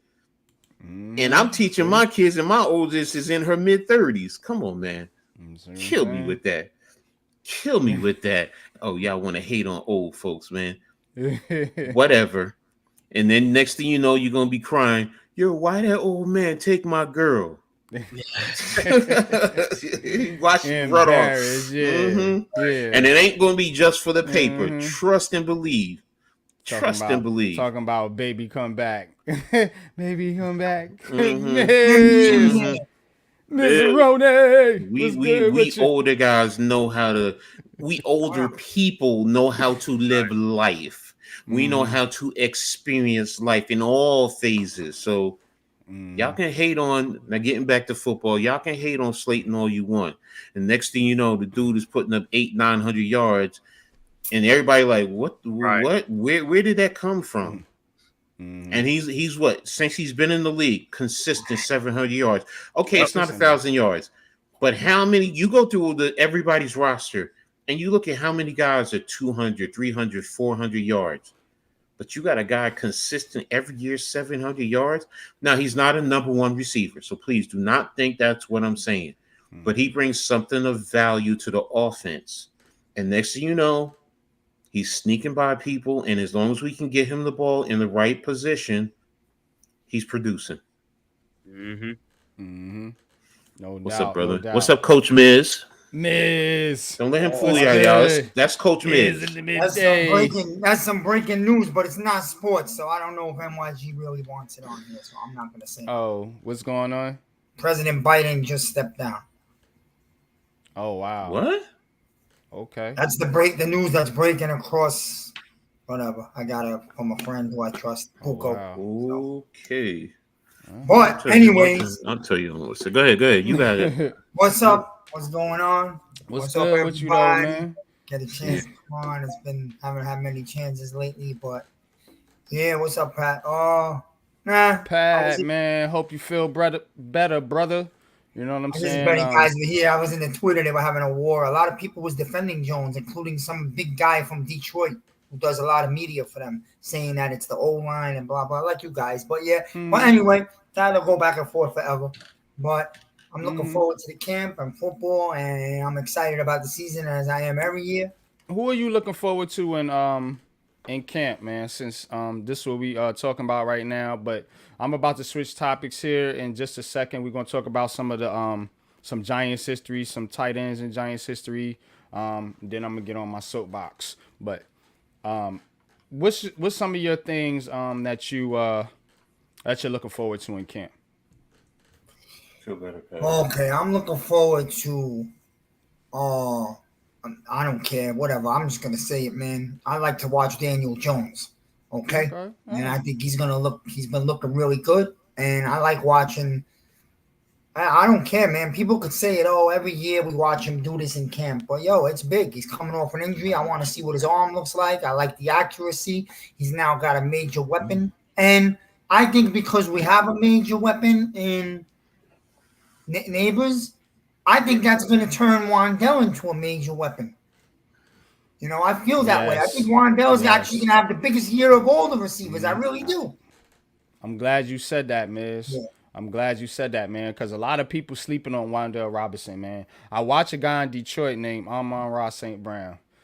The way he moves and the way they move him around that Detroit offense, man, I think Wandell Robinson can be something light of that. You know what I'm saying? Or even greater. Who knows? You know what I'm saying? But just comparing the two right now, just the short area quickness, the route running. Wandell Robinson's route running is the best on the team right now, I feel like. And he's going to be able to get those yak yards to take pressure off the quarterback. Look, every play can't be a 60-yard bomb. You know what I'm saying? Sometimes you got to take 2 and 3 yard slants and turn them into 15, 20, 25 yards. And this is what guys like Wandell Robinson can do. Malik Neighbors now that we got. You know what I'm saying? And this is what the Giants have been missing. think about those Giants teams back in the day. We had Amani Toomas and Steve Smiths, that could get that served that purpose, man, with the route running in the short area passes, the yak. You know what I'm saying? We had guys like Victor Cruz, during that second Super Bowl run. That was one of those type of guys, that could do that. And now it should have been Sterling Shepard in this era, but he just could not stay healthy. You know what I'm saying? So I think we have that now. I think we got 2 guys now that can do that, and that's Wan'Dale Robinson and Malik Neighbors, man. So I'm glad you pointed that out. And also I would like to see the I always look at the defense. I'm gonna watch the O line, and my only thing about the O line, I actually think the O line is gonna have a good season this year. I like to be optimistic, but I'll just pray to get through camp and preseason without any injuries, like any major injuries, man. Just get me to the week 1, and I'd like to see the starting O line play some football. No guys banged up where you got to start moving guys around again, which messes our asses up every year. And the defense, I believe the front seven is going to be one of the best in football. So I would like to see the Giants take some of this money that they got right now, and I would go get a veteran corner.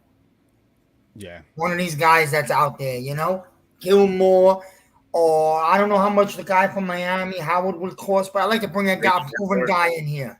Xavier Howard. Yeah. Because I know they want to see the young kids play, but Flock's not ready to start like that.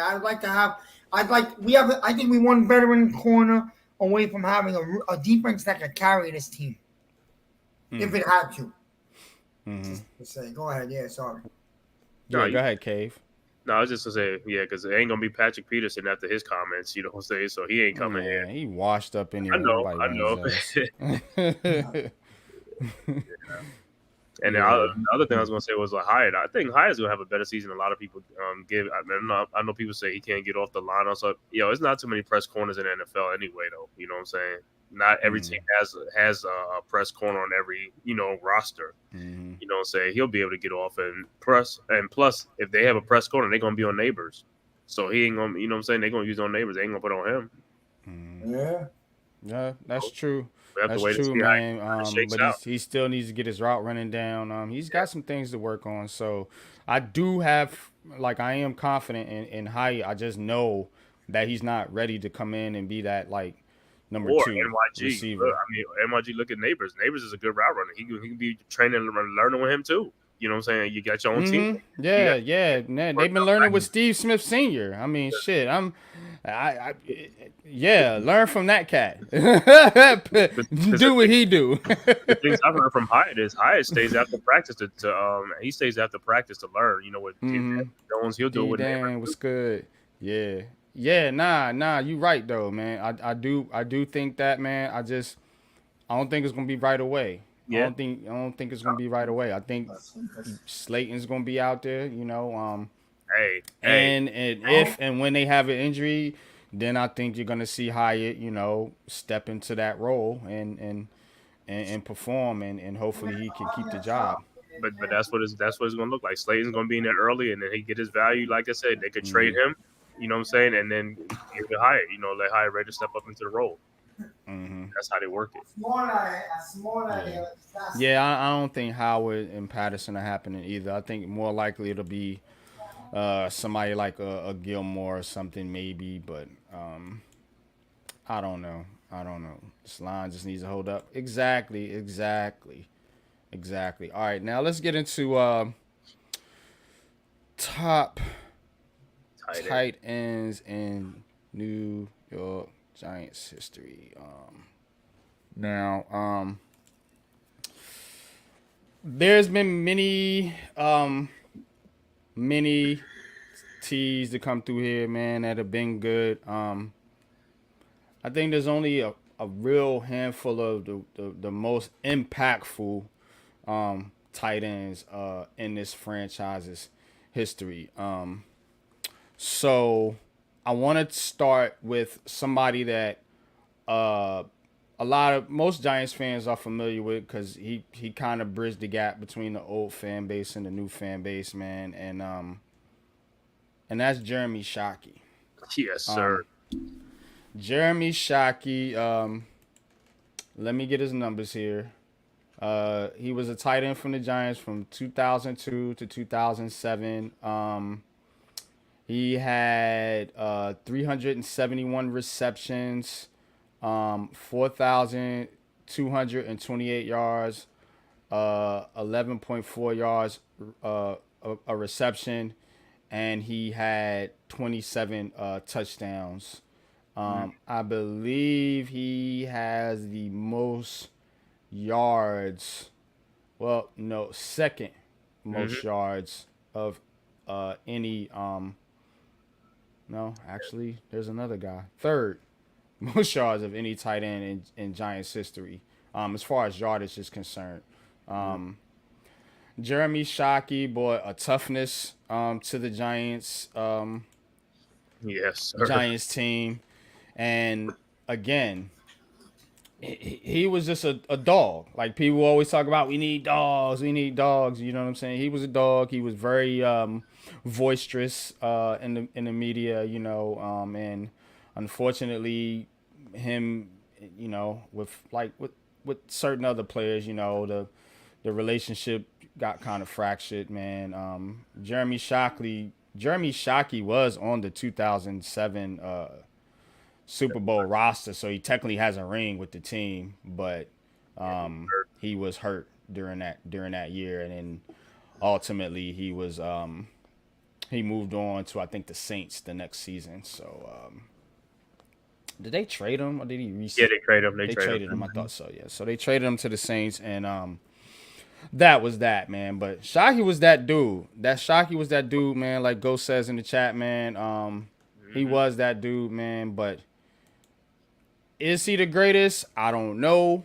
But what's you guys' thoughts on Jeremy Shockey, man? I'm gonna say for me, Shockey is number 2 on the list, either 2 or 3, top 2 or 3. That's it. I know who's number 1, but Shockey definitely is top 2 or 3. Because, like I said, his impact on the Giants changed the Giants as far as like games. Like teams had to they had a game plan for him, and when he played, teams knew when he played, they knew he was out there on that field. You know what I'm saying? And he had a lot of legendary battles with Brian Dawkins, one of the top safeties. Yeah. And he got the best of Brian Dawkins, and they, you see some films of them like going back and forth at it, and everybody's always gonna remember when he lost his damn helmet, and that dude was still in there gunning and trucking people over. He didn't care, man. Shockey was just an animal. You know what I'm saying? Like I said, he was like an impactful player. During that time, he brought he brought some juice to our team. Yeah, you know what I'm saying, because we I ain't gonna say boring, but you know how the Giants are. But it's like when Shockey was on there, it's like, hey, it was like made for TV, man. People wanted to tune in to see what he's gonna do next. You know what I'm saying, or who he's gonna truck over. So yeah, Shockey, like I said, he's definitely top 2 or 3, but I know who's number 1. Miss, we talking about top tight ends in Giants history, man. We starting off with Jeremy Shockey. I'm not going in any particular order of who's the best or who's the worst. I'm just throwing it out there. We did this exercise with I think the wide receivers a couple shows ago. So I'm just kind of going down the list of position by position. Just I want to show these fans like who we are as Giants fans, because we are getting attacked.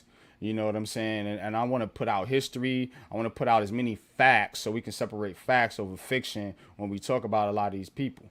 Talk to a lot of these people. So Jeremy Shockey, one of the top tight ends in history. I threw out his stats. You watched him play, Miz. You've been a Giants fan longer than me, man. What's your thoughts on Mr. Jeremy Shockey? You muted. Cut your mic on. I was crazy about Shock. Yeah, he was one of my favorites ever. I loved him. He brought so much emotion and physicality to the team, bro. He was like, when you had guys like Shockey on the Giants, and it happened to be at a time when the Giants had a lot of big physical guys, Jacobs, Burris. You had these big physical guys, bro. Nobody in the league wanted any fucking part of the Giants. They just didn't. And I remember Ray Lewis saying something like that. So that mentality that we could bully you, we could beat you up physically, not just on defense, but on offense, bro. Shockey was a bruiser. And there'll never be a bigger play than when he took that touchdown out of Dawkins' hands on the fade in the back of the end zone. It's all right. He brought us a 10-7 win to take us to the playoffs against a very good Eagles team. I'll never forget that.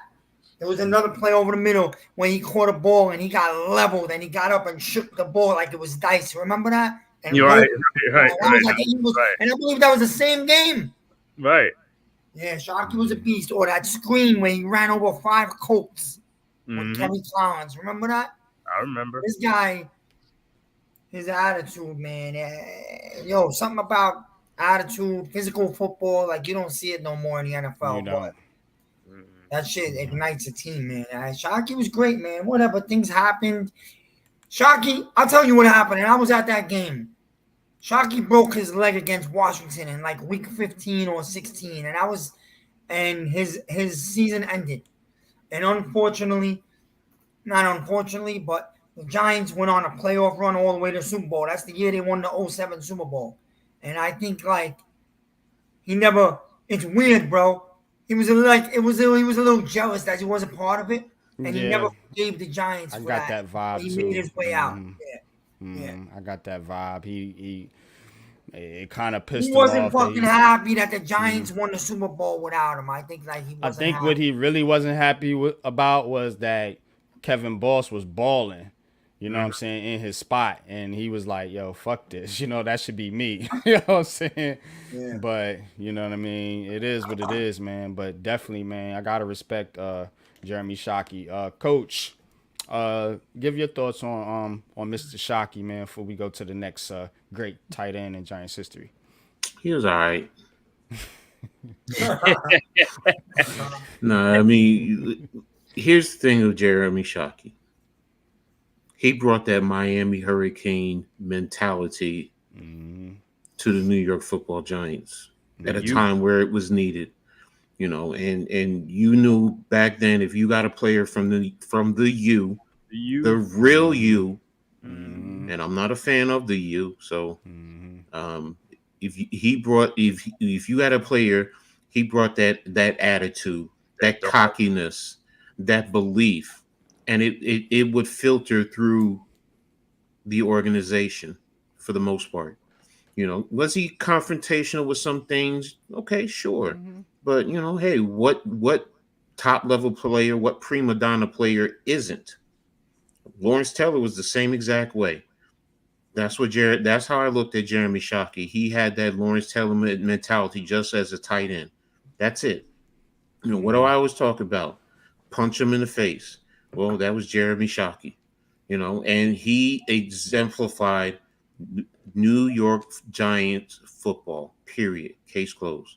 So I understand where, you know, he's in the top percentage, you know, wherever you consider the top percentage, 3, 4, 5, you know, whatever. But yes, he deserves to be up there in that range. Yes. Absolutely. Absolutely, man. So another tight end, Mr. Howard Cross. Shout out to Howard Cross, man. I like his podcast, man. Great podcaster right now. Over there with the Big Blue Kickoff, man. But Howard Cross, let me get Howard Cross's numbers here. Went from 89 to 2001, so was a part of 2 Super Bowl winning, well, not winning, but 2 Super Bowl runs on the New York Giants, of course. And no, you said it right. Winning, they won 2 Super Bowls with him there. Don't say no. No, they didn't. They went to 2. They went to he was there from 89 to 2001. 89, sorry, not 86. Yeah, I thought he was 86. Sorry, my fault. No, unfortunately, man. But he got 2,194 yards for his career, 17 touchdowns, 10.9 yards per reception. Howard Cross was, you know, one of those, you know, tough nose tight ends, you know what I'm saying? Those blocking tight ends, man, who could also do damage in the passing game, man. And look, man, very underrated player. Very underrated player, man. On like I said, 2 Super Bowl runs with the New York Giants, man. And as we talk about bridging the gap, he is one of those players that bridged that gap, man, from that old school team to, you know, the modern era. Well, going into the modern era. Shout out to Howard Cross, man. Like I said, man, one of the top tight ends. I don't know if he's quite up there. Doesn't have the stats, maybe not the accolades. Maybe didn't, you know what I'm saying? But again, as far as value, give me Howard Cross, man. For real. Yeah. Give me Howard But Cross, didn't you man. say that who had a big impact? Impact, yeah. I Okay. am. But that's why I'm saying maybe he's not the best Oh, no, because no, no, no, no, no. we're comparing production and impact together, coach. You know There what I'm you saying? go. There you go. Okay, But no, as that's far as fine. impact, yeah, he's definitely top. See, that's why I had Cross at probably like at number 3 or 4 or something like that. You know what I'm saying? It's like, yo, because of his longevity. And like I said, he was at a time where he helped us during those times, though. You know what I'm saying? Howard Cross was one of those guys, and he was always available. That was the thing with him. He was always available. He was a durable player. He made plays when we needed it. He made some little like impact plays, some catches that we really needed some at times and stuff like that. You know, with Bavaro and all that stuff, like because he was like after like Bavaro and stuff like that. You know what I'm saying? So it was great. Like I said, he was a blocking tight end. He could block his ass. So that was a great thing for us, you know, to help the line, things like that, and then get out there. And like I said, yeah, his numbers don't really say a lot, but he was one of the most underrated tight ends that we've had and stuff like that. Howard Cross, you know what I'm saying? So like I said, he's in my top 4, or something like that, you know what I'm saying, as far as tight ends. Coach, man, what's your thoughts on Mr. Howard Cross? Love man? Howard Cross. Loved him.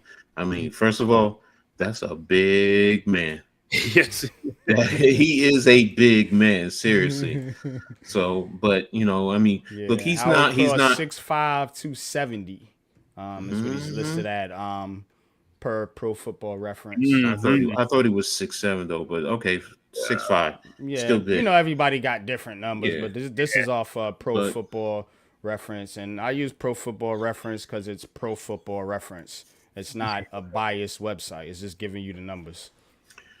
Howard Cross was not athletic in that regard. He was not a speedster, but he was very dependable, and he was an offensive lineman with hands. That's how I looked at him. You know, so he can go out there, and he was perfect in the blocking game, helped a lot of the running backs, you know, during that time frame, you know, from Rodney Hampton all the way down. Think about it, man. I mean, those backs wouldn't have been able to produce without him. So, you know, he's impactful in that regard. You know, and so many times he could delay, step in to help or pick up a blitz, and then just sneak out, and the ball would just be dropped to him. And you know, you read the numbers on, you know, his yards, you know, per reception. I mean, he was a true football giant, literally. And you know, his impact was well deserved. You know, and again, you know, wherever you put him, you know, I'd say he's probably in the top 5, maybe 6-ish. You know, if you want to sit down and go, you know, really, you know, I understand Man-Cave at 3. I mean, I don't have an argument with that. I mean, at 4. I'm sorry, you said 4. You're right. I don't have an argument with that. I mean, I can respect that. So yeah, he's definitely one of the top tight ends in New York Giants history. Totally agree with that, man. Miz, man, what's your thoughts on Mr. Howard Cross, man? I don't got no thoughts. No, I'm joking. Nah, like it's pretty much everything the coach said. He was real. He's old school, big guy, blocker, very reliable. I mean, you gotta love the guy. He's been part of the Giants forever, even with the TV shows, the radio. So that's a true giant right there. Obviously, he's not the most athletic person in the world, but he's sometimes working hard, hustle, fundamentals is just better than most athletic in the world. You know, especially a position like tight end. I don't think you got to be the most athletic guy in the world. So I don't have much to say about him. I mean, he's everything coach said was that's what it is. Okay. Very blue collar, right? Blue collar, old school. Right. Stands for what the Giants stand for, man. That's what I like, man. I like players like that, man. You know what I'm saying? Now, another tight end, a lot of us may not know about, myself included, because this guy predates me, man. But looking at the tight ends in Giants history, man, I don't see how you don't put this cat up there, man. His name is Bob Tucker. Bob, let me give you Bob Tucker's numbers. He is first overall. First of all, he played from 70 to 77 with the Giants. Of course, during that period was considered the wilderness years. The Giants were a very bad team, so maybe not as recognized as some of the more successful teams, man. But check this dude's numbers out, man. He had 327 receptions. Leads the all-time leader from tight ends in yardage at 4,376, 13.4 yards per reception, and 22 touchdowns. He was Bob Tucker. He was 6'3", 230 pounds. Went to Bloomsburg College, wherever that is. But from Hazeltown, Pennsylvania, man. So shout out to Bob Tucker, man. Got to put him up there as one of the great tight ends. Maybe you've watched him play, Coach, because like I said, he predates my era. But, yeah, talk to me. What's your thoughts on Mr. Bob Tucker? No, I mean he was very important for the Giants in that dark age era. Number one, I mean what he brought to the table. He was a weapon that what teams still had to respect. Coach. MYG, I'll have to come back. I gotta go pick up my stepson. He's not feeling well. All right, okay. Feels better. All right, that's cool. Camp. Yeah, all right. All right, man. Peace. Sorry. No, you good. But go ahead. So, Tucker was, a very good tight end. What hurts him was the time frame that he was with the Giants, really. That's really what it boils down to. Yeah. When you had an era of the Pittsburgh Steelers, during the 70s, even the Dallas Cowboys during that time frame, it hurt him being, on the Giants during that time frame because they weren't good.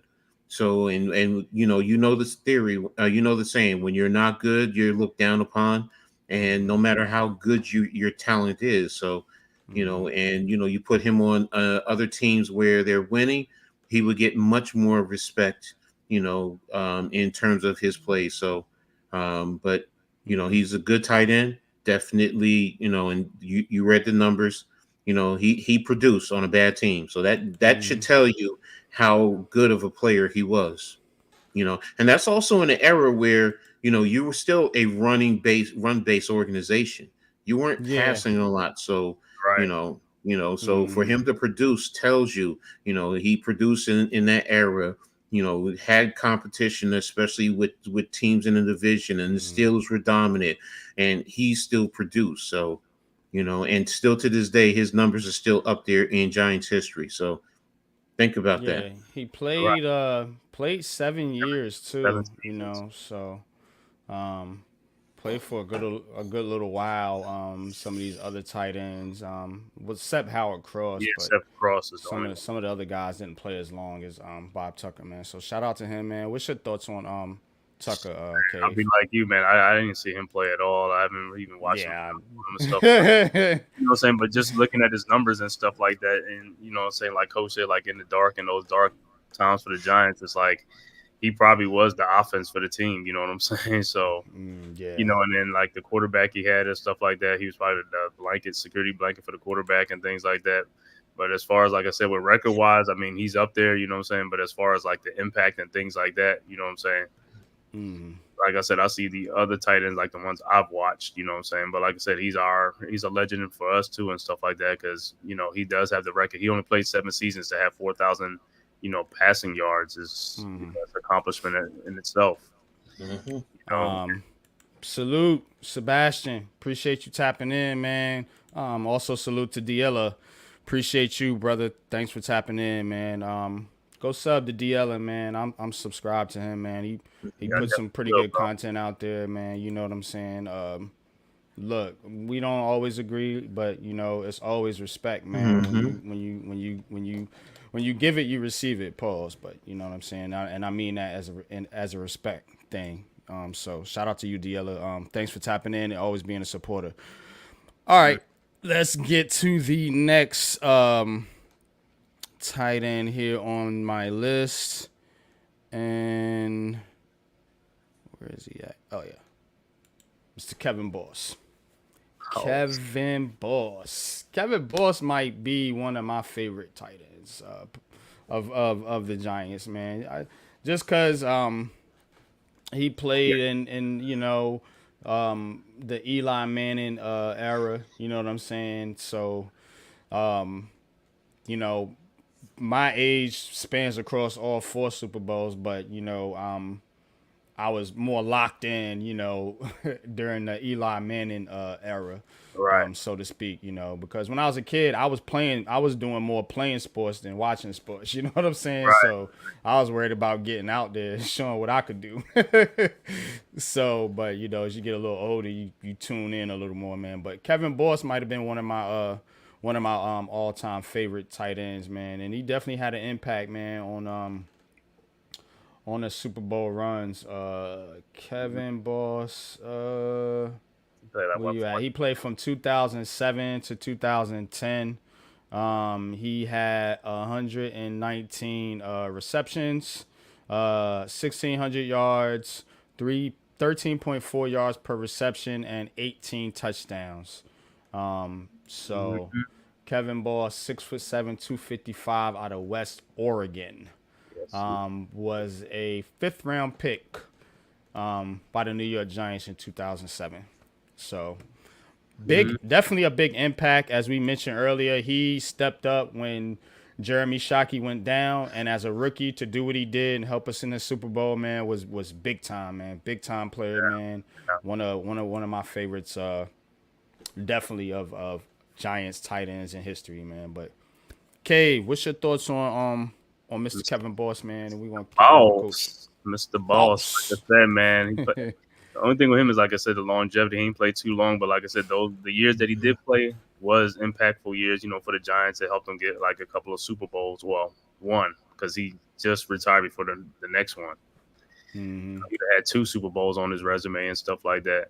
But like I said, man, the weird thing with Kevin Boss, he wasn't the fastest, and it's like you don't even it's like you didn't know how he got open so much. Yeah. He got open, and when he got open, he was in the middle field for like about 30 yards, and he'll be running until they catch up to him or something like that. But he was, like I said, he was a gamer. He helped us. You know what I'm saying? He was one of the good young players during that time. Like I said, we really needed him when Shockey went out and stuff like that. You know what I'm saying? Good thing we had him on our roster and stuff like that. And plus, look at his name. He's a boss, man. He's a badass. Yeah. Jay Ferry says, I wish my last name was Boss. But yeah. Like I mentioned, man, he definitely stepped up. You know, when Shockey went down, man, with the injury, man. So definitely, man. Coach, what's your thoughts on Kevin Boss? I mean, the thing that hurts him the most is that he didn't play long. I think he Longevity. was destined. He was destined to end up being one of the top tight ends in Giant history, and I don't know. There was just something about him that I think he could have been one of the best tight ends in all of the NFL during that time frame. Mhm. It was just something about him. You know, he said he just always was open, and he produced whenever he caught the ball. And Yeah. then add in the fact that he can come in line and block for you. You know, so his ability to impact the offense was very important, you know, during that time frame. And he was someone that you could tell Eli depended on, you know, and that's important, you know, when your quarterback depends on you, you know, and he's confident that, you know, he's going to get you the ball and you're going to do everything you need to do to, number one, protect the football, but number two, produce. You know, that goes a long way. Yeah, man, most definitely. Yeah, it says he was just a big target over the middle, and his arm lift gave Ida the option to put the ball where only he could get it. Yeah, Yeah. Right. Mm-hmm. Yup, man. But uh, Cave, you got any thoughts on Kevin Boss? Yeah, I mean, I already said it. Like I said, Yeah, the just only thing was just longevity and stuff like that, and then longevity. some concussions too that he had and stuff like that. But like I said, when he was in the game, he was in the game, man. Mm-hmm. All right. So next, I'm gonna go with another tight end that predates my era, and this guy's name is Aaron Thomas. Looking at Aaron Thomas's numbers, he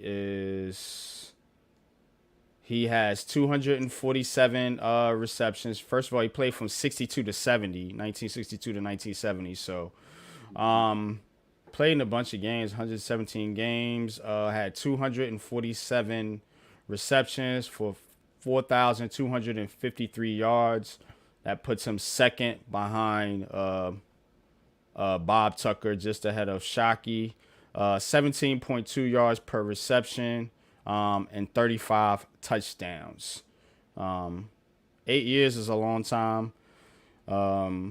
He's got the numbers, but as far as impact, again, playing in that era, the wilderness era, as they called it, doesn't help some of these guys' calls, but definitely got a game recognized game. You know what I'm saying? Like, yo, you getting it done. Right. You know what I'm saying? You getting it done, man. Coach, what do you know about Aaron Thomas? The one thing, I don't know anything about him, just what I've reading. But yeah, I mean, the numbers speak for it himself. I mean, I haven't seen the film of him playing. Yeah. It's not like, like I've seen a little bit of Pat Summerall back in the day, but Summerall was not just a tight end; he was also a kicker. So Yeah, it's tough to get that old yeah, film. You know what I'm and saying? then But if I can get my hands on it, man, I'll show you guys but some with stuff on everything the I'm NFL. reading, it shows that he was a very productive tight end. So, and where his position is he in the top five? No, but it shows that he was a good tight end, for that time frame. So, So I here's a don't. write up by Bleacher Report on Aaron Thomas.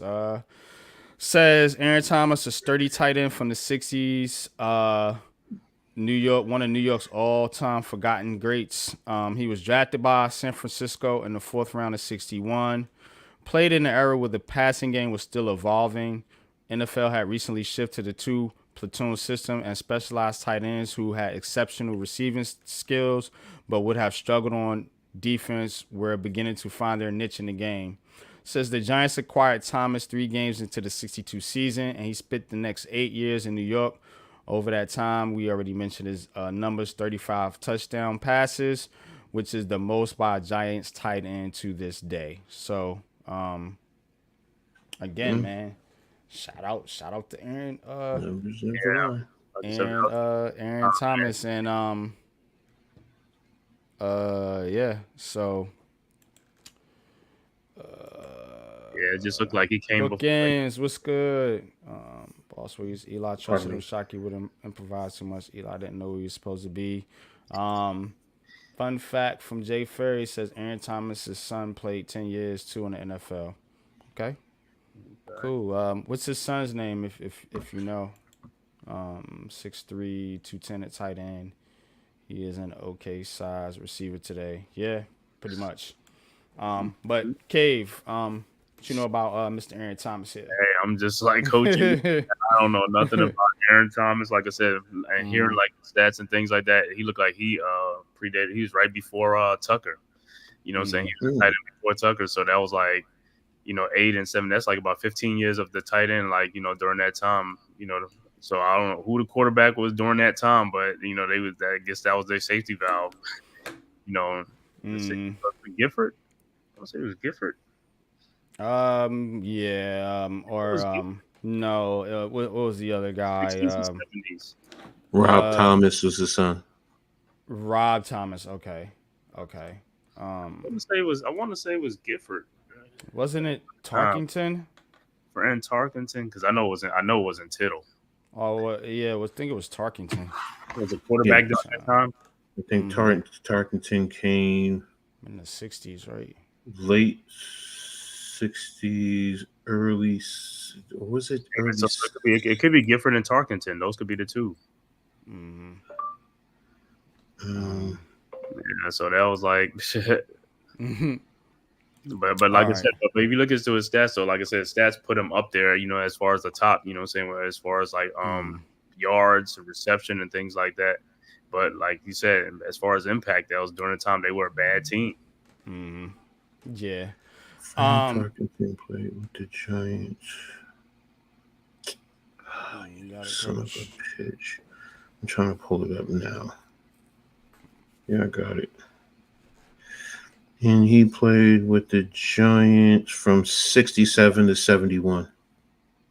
Okay, so, like I said, the end of the 60s into the so he kind of crossed that time. Yeah.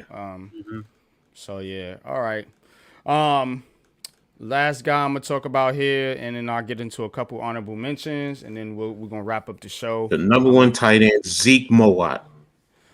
I have him as maybe an honorable mention, but I'm gonna go with Mark Bavaro. Yeah, we know.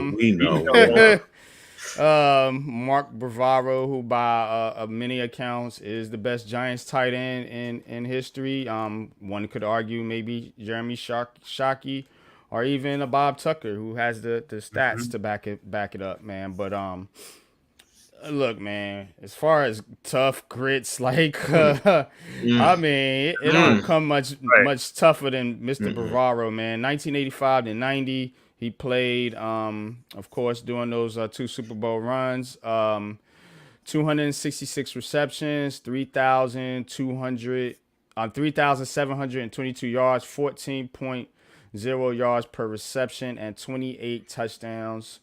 Mark Bavaro. Thoughts? Man, I'm gonna tell you like this. I can remember watching the TV screen and yelling to, my people's like, "Yo, he carrying people, man. Look at this, he's carrying people, man." It's San Francisco. And I'm like, "Yo, are you kidding me?" It's like, I mean, he was the original Superman. I mean, and like I said, Shockey is the most athletic and stuff like that. But he'll even tell you like Mark Bavaro. He'll look at Mark Bavaro's like, "Yo, I want to emulate Mark Bavaro." Because, I mean, he was toughness, man. That was tough. That guy was tough. You know what I'm saying? Tough yards. And just when you thought he couldn't come up with the ball, he came up with the catches. He just he was just, like I said, he was just like one of those guys, like, how you watch the baseball, like Don Mattingly, he going to get a hit. Jeter, he going to get a hit. This guy, he was going to come through. You knew when the ball was thrown to him, he was going to come through for you, Mark Bavaro. And that was Phil Simms' guy. You know what I'm saying? So it's like, there it is. It's like, yo, we need a touchdown. We got it. You know what I'm saying? We need big yards, 20 yards. You need the first down. He got it. So, yeah, for me, he's the number one tight end on, in Giants history and stuff like that. I know, like I said, Shockey is more athletic, more of the time, and I love Shockey, but it's like, to me, it got to be Mark Bavaro, man, because, like I said, he's the one that everybody looked up to, like, coming to Giants. Bill Parcells said, if he ain't open, he's open. Like, he's going to get the football, yo. Right. Throw it anyway. I love that quote, yo, because it's like sometimes it be like that with a lot of these receivers, man. And especially at the tight end position, it's like, just give him my opportunity, man. You know what I'm saying? Mark Bavaro, man. Coach, man, talk to us about Bavaro. I know you watched the game closely during that time. Yeah, look, man. You talking pass catching. Don't forget about. I always go back to the same thing with the tight ends, the blocking. This man, and look, he was even going up against Reggie White and holding his own. Think about that. Wow. Think about that. Yeah. Reggie White was a monster. Here's the greatest thing that. Look, we talked about that 49ers play, and that's on his on-field play per se. But you want to talk about toughness? Remember, Bill Parcells talks about it too. He said there was a time where he had his jaw broken in the game, and at halftime he went and got his jaw wired shut and came back the same game, tapping Parcells saying, "I'm ready to go back in." With his mouth wired shut. Now that right there speaks exactly bookends. He played with a broken jaw, man. And you had the jaw wired shut right there in that game and still wanted to come back and play. That just speaks volumes because most of us would have said, hell no. Hell no, my jaw's Jay hurting, says, man. fuck that. Exactly. I mean, and that's the thing. So many times where over the middle, he catches the pass and he gets hit and he's bouncing off of the defender and he just keeps going. That 49er play, most people forget. He dragged Ronnie Lott, the great Ronnie Lott. I believe he dragged him 8 yards. Dragged him along with I believe they counted with 7 or 8 other 49ers who had the opportunity to bring him down on that play. This man epitomizes what a tight end is about. And that's why New York Giants fans, especially old school, you know, you have a certain level of resentment to some of the tight ends today. Yes, they may flex out and all this and that, but a lot of times they're not great blockers. You can even talk about Travis Kelce. He's not a great blocker. He's okay, but he's not great. A great tight end is like an offensive lineman. He's going to move a defender from his spot. That's important. He's going to move him from his spot. And you know, he's like an offensive lineman. That's what that's the thing about playing in the trenches. Your job is to use not only your physical abilities, but your will to say, I'm going to move this man from this spot out of the way. And that's the thing that he Bavaro played with. I mean, he was phenomenal. I remember in the Super Bowl where, you know, his touchdown, he just plucked it out of the air, man. Just plucked it out of the air. So he's, for me, will always be the greatest tight end to have ever played the game. I'm sorry. Everybody can talk about Gronk, and Gronk is great. But for me, Gronk is not Bavaro. He's not. I'm sorry, yeah. Yeah. We talking about 2 different eras of football too as well. You know, they couldn't play as they couldn't defend like they could you know, in you got hit. Not like today, man. You came across the middle, you got hit. You still got jammed. You look, they you know, legal contact. We get it, it's a foul. But you were getting bumped all the way down the field. And he would lean into you and he was strong as an ox. Strong as an ox, man. Nah, Bavaro to me, when I think of tight ends, that's who I look for when I think of tight ends. Yeah, I remember, like I said, if he was playing today, they definitely had to drug test him. You'd be like, he got to get drug tested because that's crazy. What I just seen is like, that's crazy. And why Jim going to say something that you're going to hate. And this is one that really did hurt.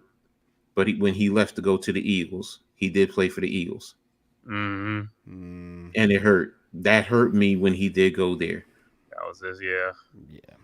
But he was super end of his career, so you know what I'm saying. But he had a lot of his body was beat up too. He's always said it too. He didn't play long per se. He could have, but hell, if he played today, I'm telling you, he'd be an elite tight end, bro. An elite. Man. All right. I think those are the greats. Gun on somebody. In my opinion, huh? What? Jay Farris, the 240 mark. T Fizzle. Who? T Fizzle. He's my Terrell Suggs.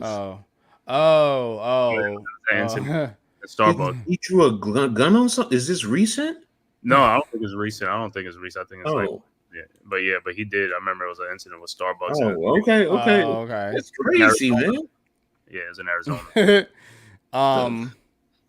But some honorable mentions.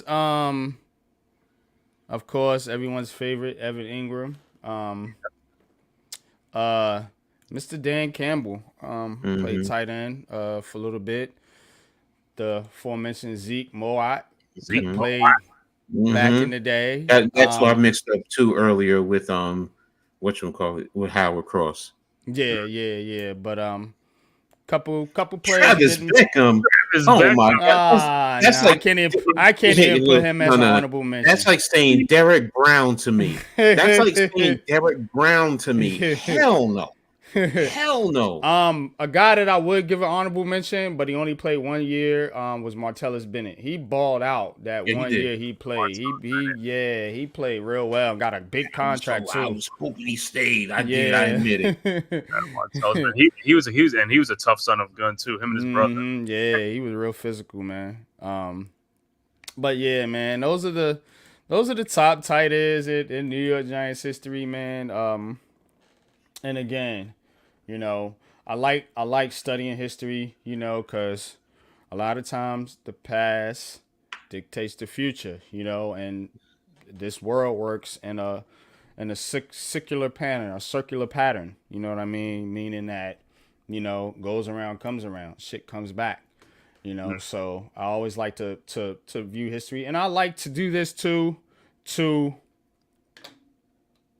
basically let people know who we are as Giants fans. Like if you're a real Giants fan, you listening to this podcast, you follow the Big Blue Crew, you a real true fan, not like some of these other fans. I have to let you know that our history is important. You know what I'm saying? Our history is important. You know what I mean? So, before I end the show, I'm going to talk a little bit here about this community. And when I go to Twitter and I make posts and I post things, you know what I'm saying? Because I'm a Giants fan and I'm a content creator. You know, I like to share knowledge and share news and notes and different things about history and different things about players and along with the New York Giants.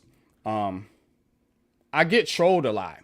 I get trolled a lot by this group of so-called fans that want to divide this community. And the way they are trying to divide this community is through race.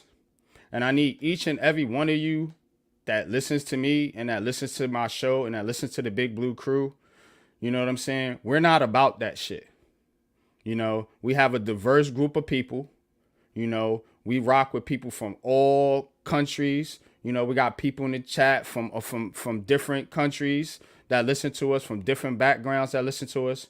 And we're not about that, you know. And so I get attacked. Coach gets attacked. Pat gets attacked because we're black as being Uncle Tom's and that we're not sticking up for the black players on the New York Giants. And that's what a lot of this is about. A lot of this is about Daniel Jones, the white guy, getting paid over Saquon Barkley, the black player, getting paid. A lot of this is about, why haven't the Giants had a black starting quarterback? Even though Geno Smith was here, who replaced Eli Manning, and the fan base went absolutely fucking bonkers. We want to talk now about why haven't the New York Giants had a black quarterback or drafted a black quarterback? That's what a lot of this shit is about. I'm just going to be honest with you. And I'm speaking specifically to clarify, because you Negroes ain't going to twist my words. I'm talking to a specific group of people. Let me run them down. Rob Zero. Roach Dave, aka D Brown. Momo in his mother's basement. Fucking Bass. All them dudes over there on Twitter. This is who I'm talking to specifically. Cross. Melly, Smelly, whatever the fuck his name is. This is who I'm talking to specifically. They're a bunch of race baiting, hating ass dudes. And I'm calling you out. And I'm going to keep calling you out. You know why? Because you deserve it. You deserve to get exposed more than any because you're fake as fuck. You are fake. You want more clarification? I'm not playing with these fuckers, man, anymore. I'm going to point them out because you Giants fans need to stop following these people if you are. You need to stop listening to them if you are. And you need to ignore them and tell them to go fuck themselves. Because, again, they are dividing this community along with a lot of people in the mainstream media. For real. You seeing these goofies up there? Mike Lombardi's and Pat Leonard's and fucking Rich Eisens and all these dudes, they're buying into this shit. And the fan base on that side is doubling down on it. Oh, NYG22, I'll pull up to the space. Always on some real shit. But guess what? Me and Pat get attacked. You know what I'm saying? Because we want to stand up for the Giants. I thought this was what this shit was about. I thought what this sports shit was about was sticking up for your team. Sports broke barriers before barriers were broken. Sports was integrated before the civil rights movement. It been black and white players getting along in sports and doing business in sports, but before any of this race baiting bullshit even started being thought about. So I'm so sick of y'all with this bullshit, and you disguising it like, oh, nothing can be good about the Giants. Let me show y'all what these fucking idiots talk about. Let me show you. Let me show you what we're talking about here. What the fuck we're talking about. Hope y'all can see my screen. Hold up. Hold up. Hold up here. Cause this shit gonna stop. Can you see my screen? Mm-hmm. This is D Brown, aka Roach Dave, as Pat calls him. This is what this dude says right here in his post to a Commanders fan, Deuce. This dude's a Commanders fan, and they're talking about Daniel Jones. This is why I jumped ship. They're idiots. Can you make it bigger, a little bit bigger? Yeah. All right, that's good. This is why I jumped ship. They're idiots. And 80% of fans are even bigger idiots. This is who you're dealing with. This guy. This guy who's in a space now, dick riding the Giants fans. You see what I'm talking about? This fucker right here. 134 fucking followers. A straight nut rider. Pause. In Stars' space. Ready to start shit. This guy. Roach Dave. Who wanted to come in here early and thought he was going to apologize. Nigga, fuck you.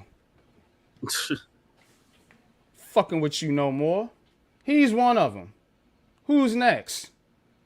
These dudes are fucking garbage, man. I'm telling you. I'm so fucking sick of them, man. And I'm gonna expose you for who the fuck you are because you deserve it. You deserve it. I'm not pulling no punches. I'm gonna call you out for who you are. You can clip this shit and come holler at your boy. Straight up. 1T. Whoever the fuck this guy is. Whether I agree with this dude on this topic or not, I'm so glad he rips the Giants all the time. You got a fucking logo of a New York Giants, but you're happy that Mike Lombardi is ripping the Giants. Right. Who the fuck are these dudes, man? And I'm sorry for what I'm saying right now if it's offending any of you. But again, I'm not here to pull no punches. This is me, NYG22 talking. So get it correct. This is not the views of Coach Ed or Man-Cave or Pat or Lou or anybody else in the Big Blue Crew. I'm calling you out. Rob Zero is a pizza delivery man who delivers pizzas and I heard you got some home problems, homie. But you want to talk shit to me? You want to talk shit to me? This other guy, Melly, he's the biggest pussy of them all. You know why? Because when you let a man come in and question your manhood, and your reaction is, well, yeah, maybe I am a punk, basically, and then you call Rob Zero your hero to come defend you. This is a sick ass cult, and please take this shit to these motherfuckers, cause I want to smoke. Cause you know what? The Giants fan base don't need dudes like you. We don't need this shit in 2024. We already got enough shit going on. Fuck this race baiting bullshit, yo. And you bringing it to sports. And sports ain't supposed to be about that. Sports supposed to be an outlet for people. Sports supposed to be something that brings communities together, that brings cultures together. This ain't supposed to be like that. And I see it every day, all day. And you coming over here talking shit to me and my brothers?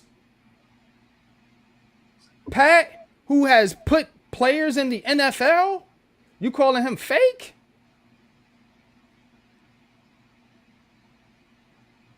For real.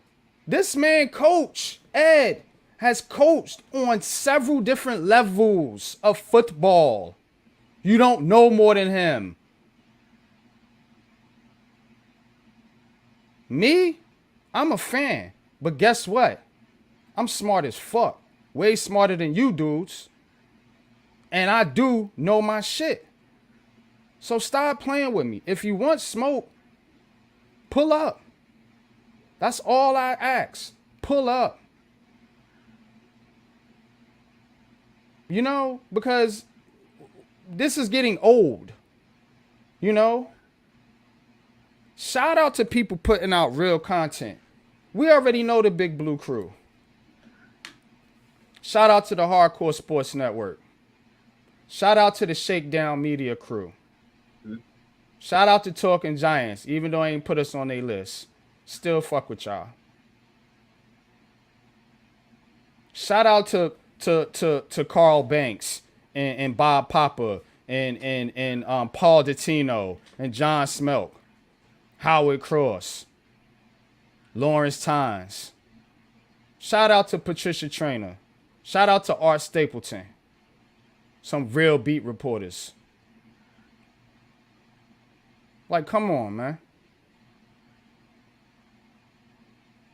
Like, come on, man. There's real people out here doing real shit. And y'all want to be fucking trolls and talk to me like as if I won't pull up and knock on your door. You laughing at me because I'm a travel agent, but you really should be scared of me because guess what? I'm a travel agent. I own a travel business. I'm not just an agent. I have a fucking business. What do you have? I have a business, bro. It's very easy for me to get around this country.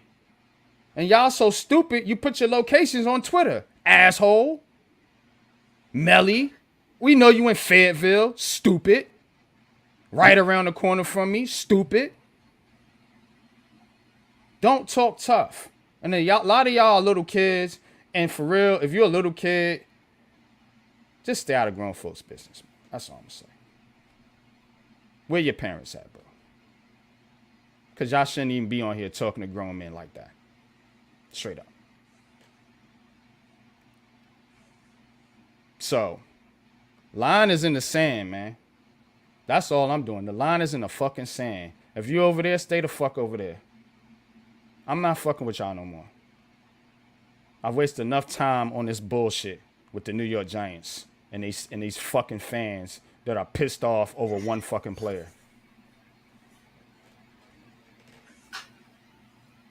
That's it, man.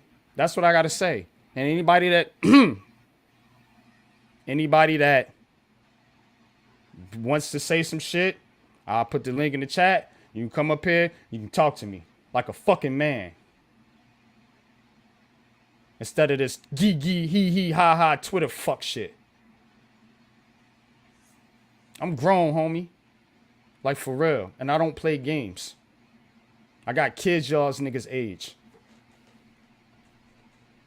So please, put respect where respect is due.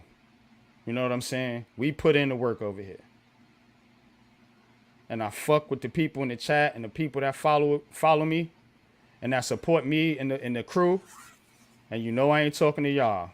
That's why I named names specifically. Because I don't want shit to get twisted. But y'all dudes, fuck you. I'm done. Sir. Set them out, set a handful, man. I know what you be going through on Twitter. I'll be seeing it, man. You know what I'm saying? But look, like I'm Kendrick gonna said, say, nigga, they not like us, bro. They not like us, bro. They not. NYG, you know I said to you earlier before we started the show. And like you talked about people and locations. Ladies and gentlemen, don't think just because you can whatever with your IPs, you can't get found out. right. Ladies and gentlemen, you can get found out.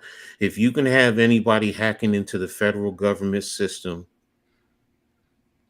anybody can hack into your IP address, even if you try to disguise it. The federal government does it all the time.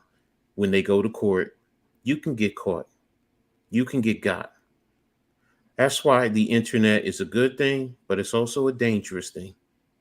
Because then you're sitting there wondering, how the hell does such and such find me? You have this shit. People pay to get your information online also. It's out there, man. It's out there. And next thing you know, you're going to mess with the wrong one. All right. And they're going to just be sitting at your door and you come walking out and they're going to put a bullet in your head. Now, I'm not advocating violence, but that's also the reality. And I'm going to say this, man, which is why, and I said it to NYG, there's certain things that I'm just not entertaining anymore. I'm not allowing negative energy. I was a master at ignoring people from trying to get into my head. But when someone forces me to purposefully want to physically do them harm, I'm in the wrong space, man. Right. And I'm just removing myself from it. And I even said to NYG before we started, I'm like, yo, bro, I don't even want to stream Giants games or talk Giants games. I'll do every other football team. If you want to talk X's and O's, I'll do that. But this divisiveness, man, it's not worth it, man. It's really not worth it. I used to think the Giants fans were the best in the world and they were the smartest. And right now, we look like buffoons, man, because we're arguing over Daniel Jones. And now we're arguing over Saquon Barkley. But yet and still, everyone harps about a quarterback. We're in a quarterback era, but yet and still, we let Saquon Barkley go, and it's a major problem. But hold on a second, because someone just posted it on Twitter. The Raiders let a running back go. The Packers let a running back go. The Tennessee Titans let a running back go. The Bengals. All these teams let a running back go, and it's good for their organization. But the Giants, we do it, and it's a problem. I don't understand why we have to get to these extremes. Disagree. There's nothing wrong with disagreeing. I respect everyone's right to their opinion. You disagree with me, fine, cool. Now, when you take it to another level, you calling people names and, you getting Tommy Tough Nuts, then you pushing it to another level. And next thing you know, you're going to be surprised. Yo, I didn't know he was like that. Yo, cut the fucking bullshit, man. A lot of y'all ain't gangsters. A lot of y'all ain't really hood. Right. Trust me, you're not. You're not. And then when somebody's at your door, you're calling the police or you're wetting the bed, and it's not worth it. I mean, yeah, it's funny. I get what I said. It was funny, but I'm being serious, man. Because when you get put to task, when your life is put to task, man, you'll see who's sitting there pissing and you got piss underneath them, or who's able to step up to the plate. I'm not calling for violence to anybody, whether I agree with you or disagree with you, whether I can't stand your ass or not.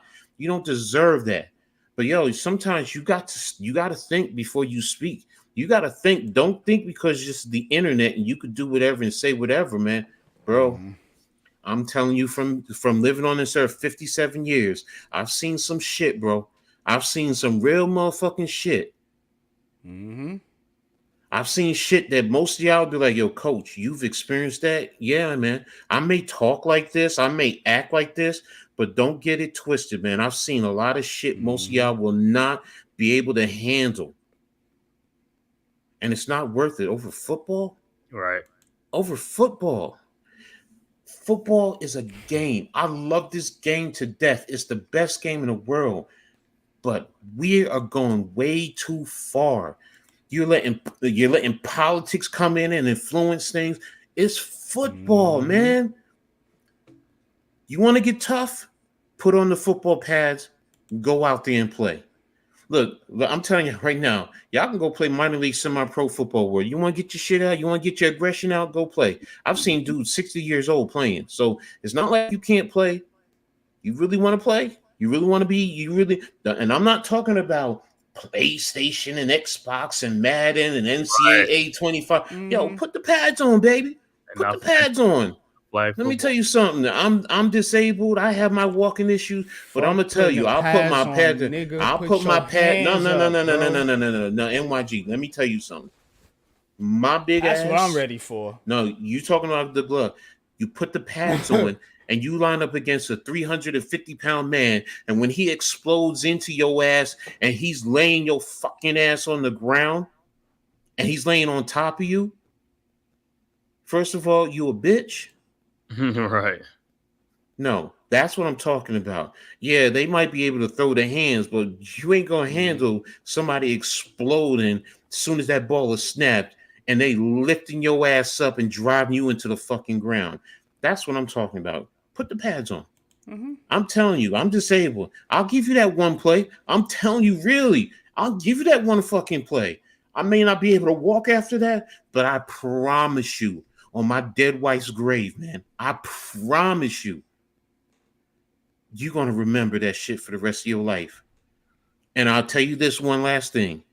You'll have shit stains in the back of your pants. Because most of y'all have never experienced football at that magnitude, man. I've gone up against guys who played in NFL, man. I have spinal issues from playing football, man. This shit is real, man. Don't forget, there have been men that have died. I've watched a man die on a football field in Towanda, Pennsylvania in 2003. I watched a man fucking die on the field from playing this game. Y'all don't understand. Y'all take it to the extreme. It's football. Just watch it. Root for your team. Debate what happens. You don't like Daniel Jones as a quarterback. You don't like his abilities. Cool. That's fine. We can debate that. We don't like Evan Neal. Me and NYG, we debate Evan Neal. But you know what? In the end, we got mad love and respect for each other. That's cool. But when you start taking it to the extreme, all of us, myself included, when we take it to the extreme, we look like fools. And the other fan bases and the media are laughing and stirring the pot. Think about that. They're stirring the pot because they want this. That's because here's the big and all these people putting out these articles. That's what they're doing. Here's the biggest thing, and this is not just about the New York Football Giants. Educate yourself. Sit back and watch. It's the New York sports system. They attack New York sports. It could be the Knicks, it could be the Nets, the Giants, the Jets. The Yankees, the Met, they do all of this. And we as a fan base, we get so caught up in it, and they're sitting back and they're laughing. Stephen A, he does it. He does it to the Cowboys. He does it to the I give him that. But don't forget, Stephen A is a Steelers fan too. So that's why he does it to the Jets and the Giants also. He does it to all. He does it to all the fan bases. The media stirs the pot because we have the biggest market. We tap in, we tune in. That's how these people make their money. Understand it's sports. Understand it's the business. You want to debate players and coaches and what they're doing and the GM and you don't agree with, that's fine. But when we take it to so far either to the left or the right, instead of just keeping it in the middle where it's supposed to be, that's a problem. And like I said in the beginning, man, don't think because you're on the computer, you can't get found. Every last one of us, myself included. That's why you have to be careful. I want to get found. No. I know that. What I'm saying is the ones who really ain't about that life. Right. The ones who ain't about that life, because you know what? You step up to the wrong one, bro. Nowadays, somebody just pulls something out. They take a machete and hack your head off, man. Real talk. That's real talk, man. We don't condone violence over here, man. But I know exactly what you're saying. No, Coach, exactly. Man, because at the end of the day, we are real men that we're gonna protect our families and protect our livelihoods.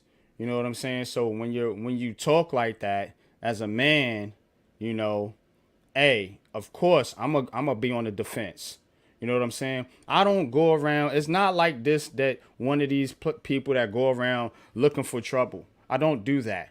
Like I said, I post stuff, and then particularly this last instance, I was invited and told, nah, they ain't gonna pull up. They pussy. So when you question my integrity, my manhood, I'm going to show you what pussy is. And you know what I did? I went in there and punked me and Pat. Shout out to Pat, man. Punked a whole room full of punks. Because that's what you asked me to do. You said pull up. And then when I pulled up, you didn't say a fucking thing. What you did was you said, oh, we got to go get Rob. As if Rob was going to do anything about it. Because he's a bitch too. This is who you guys are.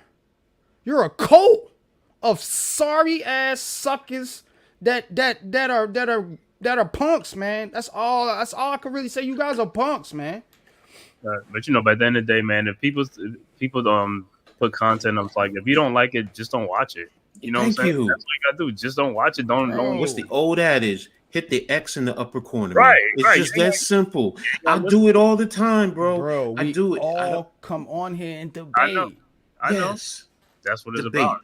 That's the thing. This is what we do every day. We come on here and debate. You give people an outlet to come on here and voice their frustrations and stuff like that, and the game and stuff. That's all you do, you know what I'm saying? And just talk about it. That's exactly. Exactly. How many times last year did I sit here and bitch about 3rd and 1 and 4th and 1, and we're spreading that's what this is about. That's our therapy. That's our release. But don't take it. But you know what? Respect everybody's opinion. You ain't gotta agree with it. I ain't gotta like everyone. But I'm going to respect your opinion. But when you cross the line, then it's an issue, man. Then it's an issue. Now, look, there are times when I pull myself away because I know me and I know my temper. That's the whole thing. My mother will tell you, I have a bad temper. And that's the thing. I'm not putting myself in this position to do something stupid over a damn football game or talking football or talking sports. It's not worth it, man. It's not. There it goes. Nasty work, bro. But you know what? How is a man bro? Just, dude. If I'm fighting or if I'm in a situation, I'm not calling up coach and be like, yo, coach, come help me, please, come get me out of that's what I'm saying. You guys are so soft. I have to call it like I see it. And yeah, I may be using disrespectful language, and it's intentional. And I'm intending for it to go in a certain area. So please, you know, I don't want nobody to take this as a shot or anything like that.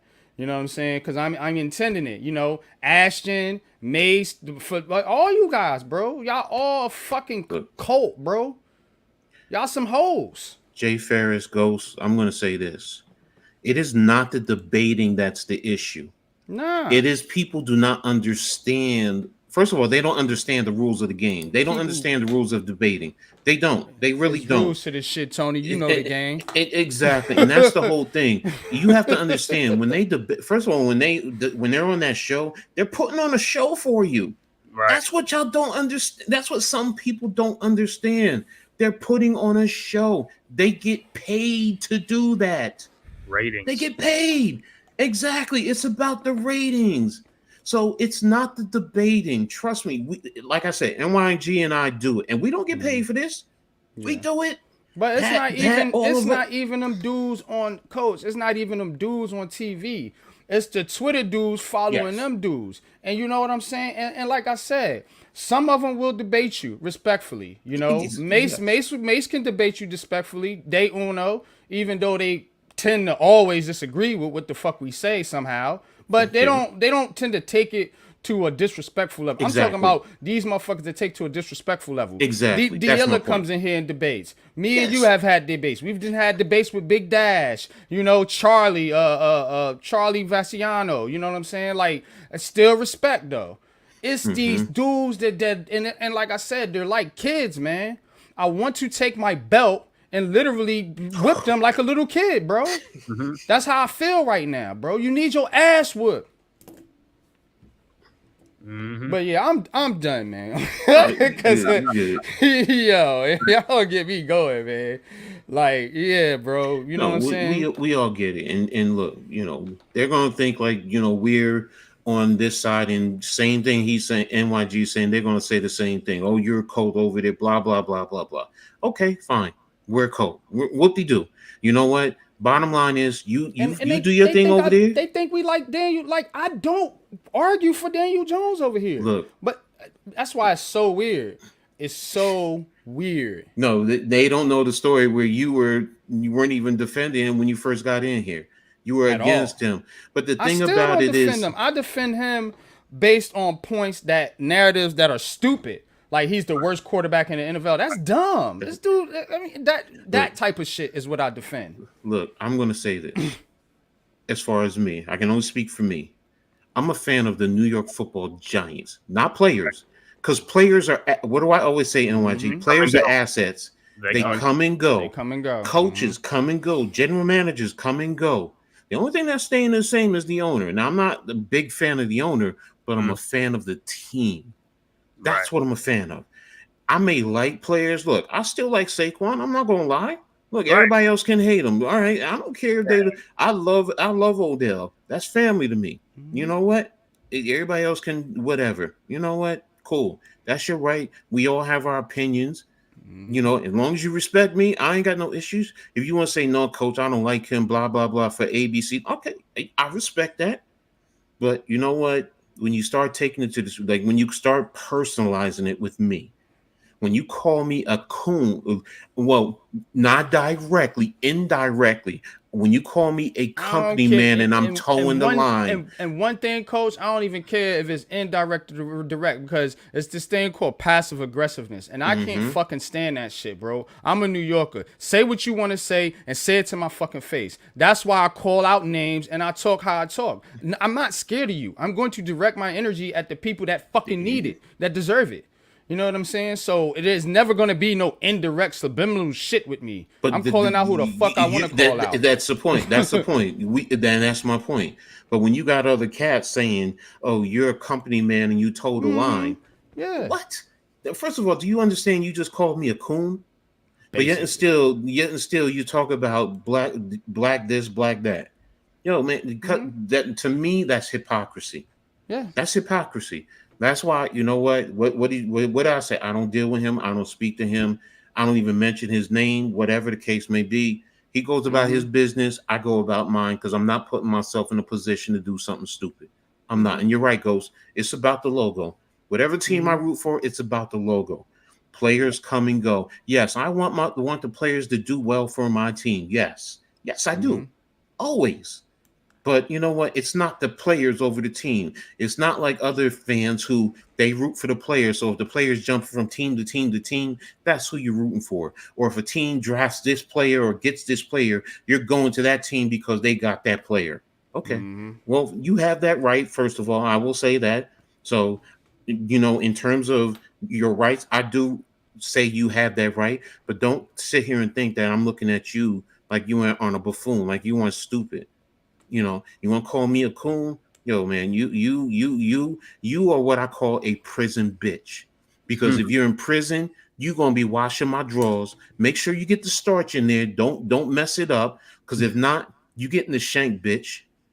And then at night, get down on your knees, open your mouth, and you better not drop you better not drop anything that comes out. You better swallow that shit. And then when I want to, I'm going to call the fellas, and you better bend over and let them ram it right up your backside. That's what I think about some cats. And I mean, like, these guys talk this black shit, man, and they hang in a space, and they call a white guy to their defense, and they have a white guy as their avatar picture, which is just totally weird to me. Like Roach Dave, this is who Roach Dave is, man. Knick-knack, paddywhack, get a dog a bone. That's who he is. Well, you know what, Ghost? I'm sorry. If you Ghost. watch that movie, you get the joke.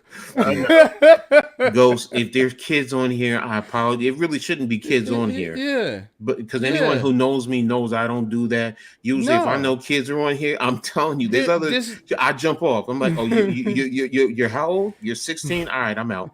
You're not getting me. No. But yeah, I went all the way there. Yeah. All the way there. That you damn right. Yeah. No. Ghost. Get it. No, I'm not gonna say it. I'm not gonna say it. I'm not gonna say it. He a milk of magnesia type nigga. You know what I'm saying? That's who he is, yo. You know what I'm saying? I'm not gonna say what I'm thinking. I'm gonna behave. I'm gonna behave. I'm telling you, man. I'm only talking about one person. November 3rd, y'all. We'll be out there. If you want to have a I'm talking about one person. So, and y'all know, if y'all don't know who it is, y'all call him a roach. That's all I can say. This is who he is. Knick-knack, paddywhack, get a dog a bone.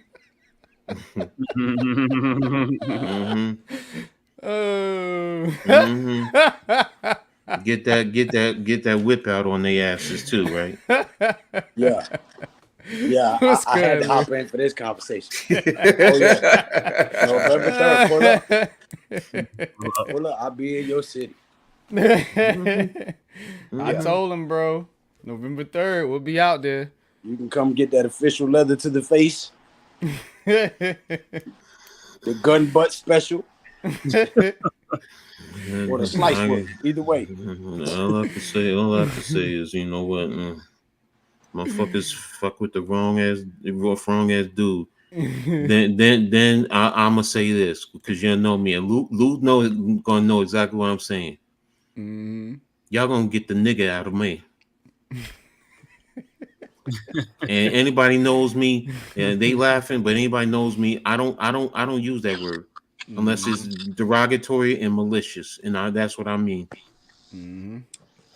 And it's a shame because it shouldn't be that way. We should be able to have discussions intellectually and disagree and still be men about it. It's just one portion. Bro. Yo, that's a nice house, Lou. I like that house. Crib. I'm painting here. I'm painting this house. Oh, I thought that was yours. No, hell no. I lost my house in the divorce. No, I thought you had another one. All right, no, I'm in an apartment for the time being. I will be in the house soon though, because I grind like a motherfucker. It's Sunday and I'm painting. That's a nice Saturday. house. I was painting. You know what I'm saying? I work 9 to 5 for the company. Yeah, it goes. And then after that, it's all me. Make that money, player. I ain't mad at you. Make that money. Yeah. And like I said, I don't go out there seeking trouble. And the Big Blue Crew, we don't go out there seeking for trouble or anything like that. It's just when you come into this space and when you come on my timeline or on my platform, running your fucking mouth, I have to address it. You know what I mean? I have to address it because that's who I am, and I'm never going to back down from anybody. You know what I'm saying? Ever. You know what anybody I'm saying? who knows me knows that I believe in God wholeheartedly. And I try to live according to the statutes and the commandments of the scriptures. But I'm not a New Testament Christian. I'm not a turn the other cheek Christian. I'm an Old Testament eye for an eye, tooth for a tooth for Christian. Right. So I ain't gonna start nothing. But if you start it, I'm gonna finish it all the way. I'm gonna chop the family tree down and burn the roots so there ain't a motherfucker left with your DNA or your last name to try to come and get some get back.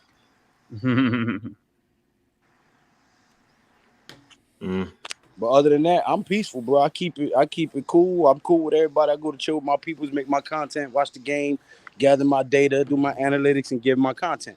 But you poke the bear and you get mauled. Whose fault is that? The bear or the poker? Bro, Thank you. Man, that's all I'm saying, man. That's exactly what I was saying. These dudes talking about, oh, you a travel agent. Like, that shouldn't be something to laugh at because you know I get the good deals on flights. And I can be in your city in half a day, bro. Anywhere I want to go in the world, I can be in a half a day. A smart person, and this is the thing. This is why I'm saying a smart person would say, "Oh, NYG's a travel agent. Yo, bro, let's talk business. Fuck everything else. Let's talk business." Right. They don't want to do that, coach. But that's my point. They don't want to do that. But this dude says been traveling all day. This dude says, "Bitch, man, see what I'm saying, bro? Like, but see, that's you the guys thing. Don't look, you laughing at somebody first and foremost who has a honest job. I have a business. This ain't no job, bro. No, I don't I'm mean not like nobody. that. I'm not working in nobody's office. No, that's what I these don't mean dudes it like don't that. understand. What I'm saying is a legitimate. It's not something that's illegal. It's a legal entity. So, and he's doing this is his business. Exactly. So you can laugh at somebody. Do you know it's hard to start and run your own business? You don't understand. That's the thing. That's what I'm getting at. You know, look, bro, come on. I'm telling you, man. Been traveling all day, 2 flights with layovers. Yeah, you're getting fucked because you're a cornball. Look at this fucking dude, man. I don't care about all that. Bruh, I'm so sick of these fucking dudes, man. I'm done. All right, I'm done. I'm done, man. All right, man. We good. We got it out. I'm gonna get the fuck out of here, man. I'm gonna get the fuck out of here, man. Before I really. How do we go from talking about Mark DeBarro to acting like Liam Nelson? Yo, you know why, man? It's fucking Twitter, bro. You already know. Crypto. I like Jay, that. you already know, man. Salt the earth, right? Like you know what I'm saying? I like that. Liam Nelson. That's playing around, man. Yes, we ain't playing around. Big Blue Crew, man. But thank y'all for tuning in, man. This was a good session. You know what I'm saying? And I just want to talk to the real fans and the real supporters, man. I appreciate y'all. I appreciate the real content creators. Keep making content, man, whether we agree or disagree. You know what I'm saying? And just the real fans and the real people out there, man. Because, again, you know, we're not here and we're not going to let anybody get in our way. So you can talk all that stupid shit to me and Pat and Coach and Lou and Man-Cave and whoever else. But, again, you're not going to get in our way. This train is full steam ahead, man. So you on board or get the hell out the way. Coach, Cave, Lou, tell them where they can find you at, man. We're going to wrap up, man. Hold up. One bit of breaking news while you was live. Sleepy Joe dropped out of the race and Kamala Harris is now running for president. Yeah, we know that. We heard that earlier. Miz said that earlier. He came on the show and said that. Whatever you do, folks, don't go vote for Camel Toe. I'm sorry. Y'all go ahead. Back to sports. But yeah, man. Nah. Tell them where they can find you at, man, and tell them what you got going on this week, man. As we getting into training camp and getting into the harder sports season, man, coming up. Yeah, man. You can find me at the Man Cave Podcast on YouTube and also on Twitter, the Man Cave _Escott on Twitter. And this week, yeah, training camp. We'll have some. I'll try to do some training camp stuff that OTAs and stuff like that. Just sometime during the week I'll post it on there and things like that. But you can probably find me on like the Heart of the City on Tuesday or Blacktop on Friday. With the other Big Blue Crew members and stuff like that during the week. So just getting back into things was busy last week, but it's gonna start ramping back up within the next couple of weeks, man. With the preseason game and all that stuff too. So in there doing some things, man. And also, like I said, coming this season, man, like college football season start, I'm gonna be, I do sports gambling and betting and stuff. So I'm gonna be doing some sports picks and stuff like that. That's what's up. Make us some money, man, Cave. Yeah, I do that sports betting and stuff. You know what I'm saying? And Let's hey, make some money, brother. Play at your own risk, though. You know what I'm saying? Don't the message. I'm just gonna give you some odds, and that's it. Some picks. I just got my Phil still info, so I'm dissecting that right now. Phil Still. Boo! Yeah. Hey, Man Cave, boo! You gonna say you can catch me on the Blacktop, or you can catch me on Giants Conversations, the Heart of the City, or Leather to the Face. You know what I'm saying? I'll be on. No. You need to make videos too. Don't just catch you on our videos. No. I'm but during the season, I definitely will be during the season though. This lazy. When I was your age, I had 13 jobs. I was the best boy in the way trying to cook. Man, don't go there. Don't go there, brother. He said, one job, you lazy swine butt drugger. When I was your age, I had 13 jobs. Right. A7, man, appreciate you, man. Says, finally found my people. Big Blue through and through. I'll be tapping in from now on. Definitely, man. Appreciate you. Go sub to me. Go sub to G Nation Inside Sports. Go sub to Coach A. Go sub to Man Cave over there too. You know what I'm saying? So definitely, man, sub to everybody on the platform. Big Pat Sports Talk. I put all the links in the description of my video. So definitely just click on the subscription. You'll see all the links to all the members of the Big Blue Crew, man. And you go. If you're a boxing fan, you ain't gonna win no money unless you watch my channel. So. Right, I'm looking for Lou, Man Cave to win me some money this year, man. You know what I'm saying? So definitely, man. Appreciate you, man. But Coach, what you got going on the rest of this week, man? I know you're a busy man. Well, the first things first, I gotta call this girl and tell it, you're a big girl now. No more daddy's little girl. No, seriously. I got seems like you're ready. Exactly.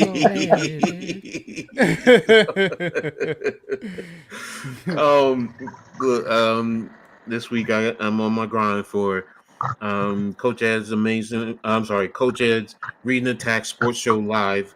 Monday and Wednesday 7:00, Friday at 6:00, Tuesday Heart of the City, Wednesday the Pick and Roll podcast, Thursday the Full Court Press, where we're talking about the WNBA. Also, we're probably going to be talking a little bit about the Olympics. Hell of a game last night. If you're into the WNBA, that was phenomenal. Angel Reese with them yams, but Arike putting it down like it with was them big ass shoulders. Yeah, man, she is. But first and foremost, look. All jokes aside, She did her thing. Here's the thing, most important for me. They showed the men how you're supposed to play an all-star game, how you can compete, physical, and you can compete and still put on a great show for the fans. Mm-hmm. And that's basketball and football. Baseball, I don't get too much into that. So shout out to the ladies. So Thursday I'll be doing that, and then Saturday it'll be another halftime coaching adjustment show with me and Philly Halftime, two old farts, where we sit down and we talk sports, but we also talk life, different level, different aspects of life, whether it's family, love, games, just everything. This past Saturday, we even just talked about being an introvert and a reclusive, in terms of the stigma in reference to that. So go tap in, pull up on my show and watch the replay, man. So that's but pretty you have much to it. differentiate between being an introvert and being an incel. Well, it was more of the stigma that, why is it that there's some type of medical stigma that you're depressed if you're an introvert or you're reclusive? Because most people Oh, don't nah, yeah. realize. Here's the facts. I am an introvert. I am a reclusive. I just have great social skills. But Yep, I'm me more too. comfortable. I'm more comfortable in my By home myself. by Yep. myself. Exactly. Yep. So, I'm the same and way. just because I'm like that, or just because I like to sit in the dark sometimes, to sit back, relax, just to get away from all the stressors that we deal with. It Just means we because I'm just doing comfortable in our own brain, and they don't exactly. understand that. But you have the medical field that wants to sit there and say, "Oh, you're depressed. Let me give you a Right. happy pill." And you don't understand what I go through. I mean, I had to set my doctor straight with that. I'm like, "Doc, I'm not depressed. I'm not taking your medication just because you think I'm sitting in the dark and you think that's a little bit weird to you. No, I'm sitting, I'm comfortable. I have the TV on and I'm watching TV. And I said to him point blank, but if I go to a movie theater, don't they turn off all the lights and just have the screen on? It's the same Facts. daggone thing. So, but again, my Helps you point focus, being, actually. It's been proven that sitting in the dark helps you focus. It's good for bro, mental clarity. don't, man. Do I seem crazy? Do I seem No. exactly? So, but again, that's the thing that me and Philly at halftime we talk about. We talk about everything. We talked about gaming, Nintendo, Atari, or the progression. My point is, we talk about everything, and it's a great show. So tune in, tap in, and I've already had NYG on. I'm working on getting Man Cave and Lou onto the show so they can be a part of it, and we can sit down and really talk some serious shit though. So not just sports, man, because people want to engage in more than just sports, man. Just like today. Yep. True. Yeah, they do, man. But I'm here to bring that smoke. Nah, let me stop. And I'm here with it. Yo, it's smoking. Again. All right, yo, what you got But going Lou, on, tell her bro? what you got going on this week, brother. Well, I'm painting. I'm doing home improvements. Painting, I'm doing home painting, renovations, chasing that bag. painting is therapeutic. That's what Jay says. But So but tonight we got late night football talk with G Nation Inside Sports at 10 o'clock. And Saturday we got Leather to the Face. Thursday we got the Big Blue Lounge with the Big Blue Crew Sports Network, giving you our insights, thoughts, and analytics on the game as it is today.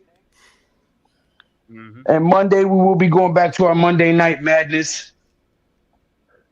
And you can catch me at Heart of the City on Tuesdays, True Big Blue Podcast on Wednesdays with Big Pass Sports Talk, Blacktop Basketball Podcast with Coach Ed and NYG22. Yeah, Man Cave. And Man Cave and Wales and everybody else who taps in. The full-time Big Blue Crew members, not the part-time lovers, We got a lot of part-time brothers. but yeah, man. You already know what it is. Giants conversation, man. One of my favorite They shows want to do. quarterbacks because they look like them, but they can't pass. They can't even win. Oh, I'm sorry. Yeah. But we back at it, man. Big Blue Crew training camp is coming up. Got some things on this show that I'm gonna get into. We're gonna keep diving into Giants history. We're gonna bring back New York Giants trivia, which was a hit. Trivia. You know what I'm saying? We're gonna bring that back, man. Also, if you're interested in I know coach and lose and that's your thing, so calm down. But if you're interested in fantasy football, DM me on Twitter. I am starting a league right now. I think we got 6 members, so I have 6 spots left. If you are interested in playing fantasy football with the Big Blue Crew, we're gonna do a $10 entry, and you will get a prize at the end of it, and also a trophy. So definitely tap in if you want to tap in with that. Of course, Heart of the City Tuesday nights. You know what I'm saying. Depending on what type of man you is, your trophy might be a thong, thong, thong, thong. Oh, ass. But Tuesday nights, heart of the city, man. Me, Coach, Man-Cave, Lou, Pat, the whole big crew. We all tap in. Wednesday, man. New York Giants full access. Thursday, Big Blue Crew Lounge. Friday, Black Top Podcast. This Black Top Podcast, I'm not going to do weekly until the season starts because it's just not that much basketball content to do a weekly show. Shout out to the Knicks Summer League, though. Knicks Summer League got to win. Whatever. They ain't beat the Nets. They didn't want to win. Man. They ain't beat the Nets. You just a hater, bro. All right, whatever. The toilet paper team. Come on. You bought the Knicks up. I ain't saying but you used to be a Knicks fan. Man, how you used to be a Knicks fan and then talk shit about him? There's no used to be a Knicks fan, bro. The Knicks was never my team. The Knicks was somebody that I watched because I love basketball, and they was the only team that was on in my area because the Nets primarily were a Jersey team. We all know that. They didn't show Nets games. They showed Knicks games. But you was a Knicks fan. Oh, no, yeah. No, you're not going to back me into a corner on that one. No. You said it before that you was a Knicks fan. I said I watched the Knicks. Oh, man, come on. Yeah, because he jumped ship because they bought a Brooklyn team, man. That's horrible, man. No, the reason I don't fuck with the Knicks like that, man, is because of James Dolan and how and that ownership and how they never till recently wanted to build any type of team. They were just happy with selling tickets, and let's keep it a buck. That's what they were doing. You know what I'm saying? So I don't support teams like that. You know what I'm saying? So say what you want to say about my Nets and Giants and whoever else, man. But those are my teams. I don't talk shit about the Nets. You don't? Most of the time I don't, but I've been lately because of your man, my brother Leaf. Yeah, with the tangerines. We go back and forth, man. But it's for me, it's love, man. Formerly Knicks fans. It's a big brother, little brother type thing, but we're the bigger brother. The Knicks fans just don't. You can never be the little brother. You can never be the little. Don't start me because I'm gonna hit you with something, and it's facts, man. Because how can you be the big brother when the big brother is value is double the little brother? Because you're valued at 3.6. Hey, look. Let me tell you something. We've been more relevant than y'all though. If Jay-Z name keep getting pulled in, if Jay-Z name keep getting pulled into this Diddy and R. Kelly shit, he gonna have to sell his ownership stake in the team. So let me say that. Not an owner anymore. Let me say this. He been sold that shit. The Nets have never been and never will be the bigger brother. They've never been more relevant than the Knicks. Even when the Knicks was losing, they wasn't more relevant. Knicks need to win a championship. I don't know, but what I'm saying is, even when y'all was winning, even when y'all was winning, y'all wasn't even selling out. Knicks was selling out even when they was losing. Knicks was selling out even when they was losing. And like I said, that's why I don't fuck with the Knicks because they sell out even when they're losing. Because that's what the thing is. I'm talking about the ownership, not the fans. But here's the thing, NYG. That's what it is, I man. get you.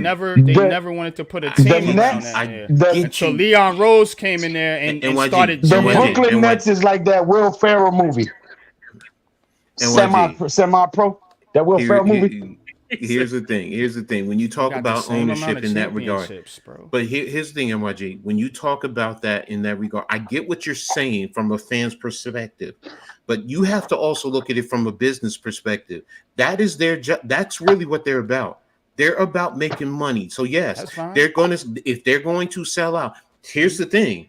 It's up to the fans not to buy that. So it's not the ownership's fault. It is the fans. That is the problem. They love but see now, in the flip side is that can also be fans I are thought supportive. fans wanted to win. Yeah, that's yeah, what I but thought. the thing is, you also are supportive of your organization. You're not going to be fair weather because if you dip I out don't when they're support an losing, organization that's robbing me. You know how high tickets are to go to Madison Square Garden? Like, get the fuck out of but here. that's That then you team, don't. that team is bad, Hold on a minute. and they've been Then bad, you shouldn't bro. And they've support been any getting. team. NYG, based on that statement, you should Right, not but support the because Giants they're is bad. all expensive. Right, the Giants Every last, Not every like last. Knicks tickets. Okay, there's different value, but they're I all pay expensive. half what I still paid to go expensive. to the Barclays They're Center. still And expensive. it's a better stadium, to be honest with you. It's still expensive, bro. So, They're I'm all just saying. expensive. Whether it's the Dallas Cowboys, whether it's the Charlotte Hornets, I strike again. He was about to end the show. Hey, I can't never catch a break. You know what I'm saying? Whether I'm arguing with the Giants, or I'm arguing the Nets, or whatever, it is what it is. But wait a minute. You said you argue about championships. Didn't we just sit here and argue with Tommy about Houston and the Yankees? So it's the same thing. So it's all around. But we both got the same amount of championships, though. Yeah, but y'all don't have the. You don't have two NBA championships, bro. The merger did not happen. We have ABA championships, but you okay, got to but remember you don't have half of the NBA teams. championship. Half You of the don't- teams no, in no, the no, no, no, NBA no, no, no, came no, from bro, the ABA bro, right now. No, it's not half the team. It's four teams came over. Four Bro. teams came over from the ABA. Get it right. Man, Four teams. Look Four here, teams, man. not half. Don't. How big was the league, though, bro? The- So you can't the say league- no. you can't Go say back your and do your league history. championship is worth more than my league's championship because the ABA because is neither defunct. one, The ABA is defunct. You know, if you go back and you look at it now, the NBA still counts everything in the past. The ABA is defunct. I get what you're saying. You have two championships. I respect that. But you can't say we have the same because they're in two different leagues. You're a champion in a defunct league. We do have the same. We have two against different competition. In a defunct So league. what? Exactly. No, it's not so what. So you saying the competition was better or worse or what are you trying to say here? Well then, here's the thing. I have Yes, they were multiple worse. championships. I have multiple football championships. Does that mean I'm better than the Green Bay Packers? No. You're talking about a different Yes, level. you They are, were 'cause both you're a pro. Giants fan, It was period. a pro ABA team and a pro NBA team. They were just different teams. So okay. Then pro. If we're going to talk about pro, then what about the Baltimore Stallions? Right now, they're a dynasty. They have 3 straight football championships, and they're pros. That's cool. No, Yeah, what I'm shout out saying to is, them. what I'm saying to you, I get what you're saying as far as the 2 championships. They both have 2 championships in their respective leagues. Yes, you were right about that. But you don't have them in the And NBA. the next championships were more recent. Okay. And they won them before the merger. So both teams basically is what I'm saying haven't won anything since the NBA ABA merger. But you guys are trying to hold on to championships that are so far back that you're trying to justify do the same thing them. with the Yankees. No, we do the same thing with the Yankees because you can't argue. You can't argue Yankees that. won in 2009. No, but the point is, what is Tommy's point? Where we haven't won anything now. What did I say? No, you can't discredit what happened in the past. It is still part of their history. And you can't discredit my team's championship. I'm not discrediting them, but they're not That's the NBA. what you guys were trying to do. No, I said they're the NBA. You're trying to make it equal to the NBA's championships, and they're not. They're different. And your team is different. Our team is more storied than your team. You know what I'm saying? Your team We is got not Dr. J, bro. But you said, Dr. J. Okay, Dr. J. And where did Dr. J end up going? He ended up going to the Philadelphia 76ers. Whatever, man. We're going to say this shit for Tuesday, man. Yeah, we're going to say this shit for Tuesday, man. Hey, look, y'all see how we debate right now? This is what it's supposed to be, man. Hold on, Coach.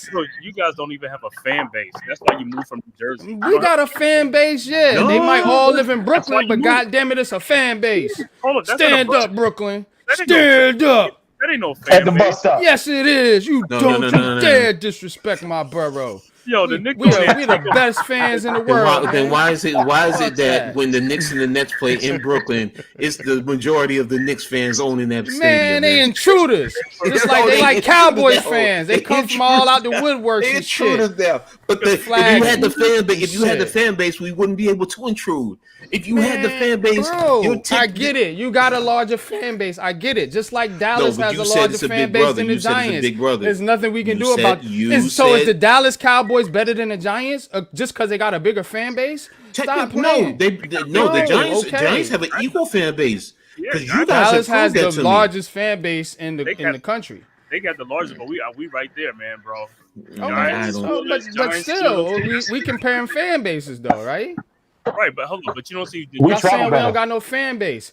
Go to Big. Do me a favor. We travel better though. Do me a favor. Go to Big Fan Breezy with the Brooklyn Nets vlog and check out his podcast at night. It comes on late as hell at night. So if you want to watch some content, some good sports content at night, go check it out. I'll be on there sometimes, bro. And you will see the Nets fan base, bro. We have a fan base, bro. No, y'all have a fan base. It's only like 10 fan people. base. It's only like 10 people. Treacherous. All 10 of you guys. Hell, if it's 5 of us, we strong. Look, that toilet tissue franchise, man, get the hell out of here with that, man.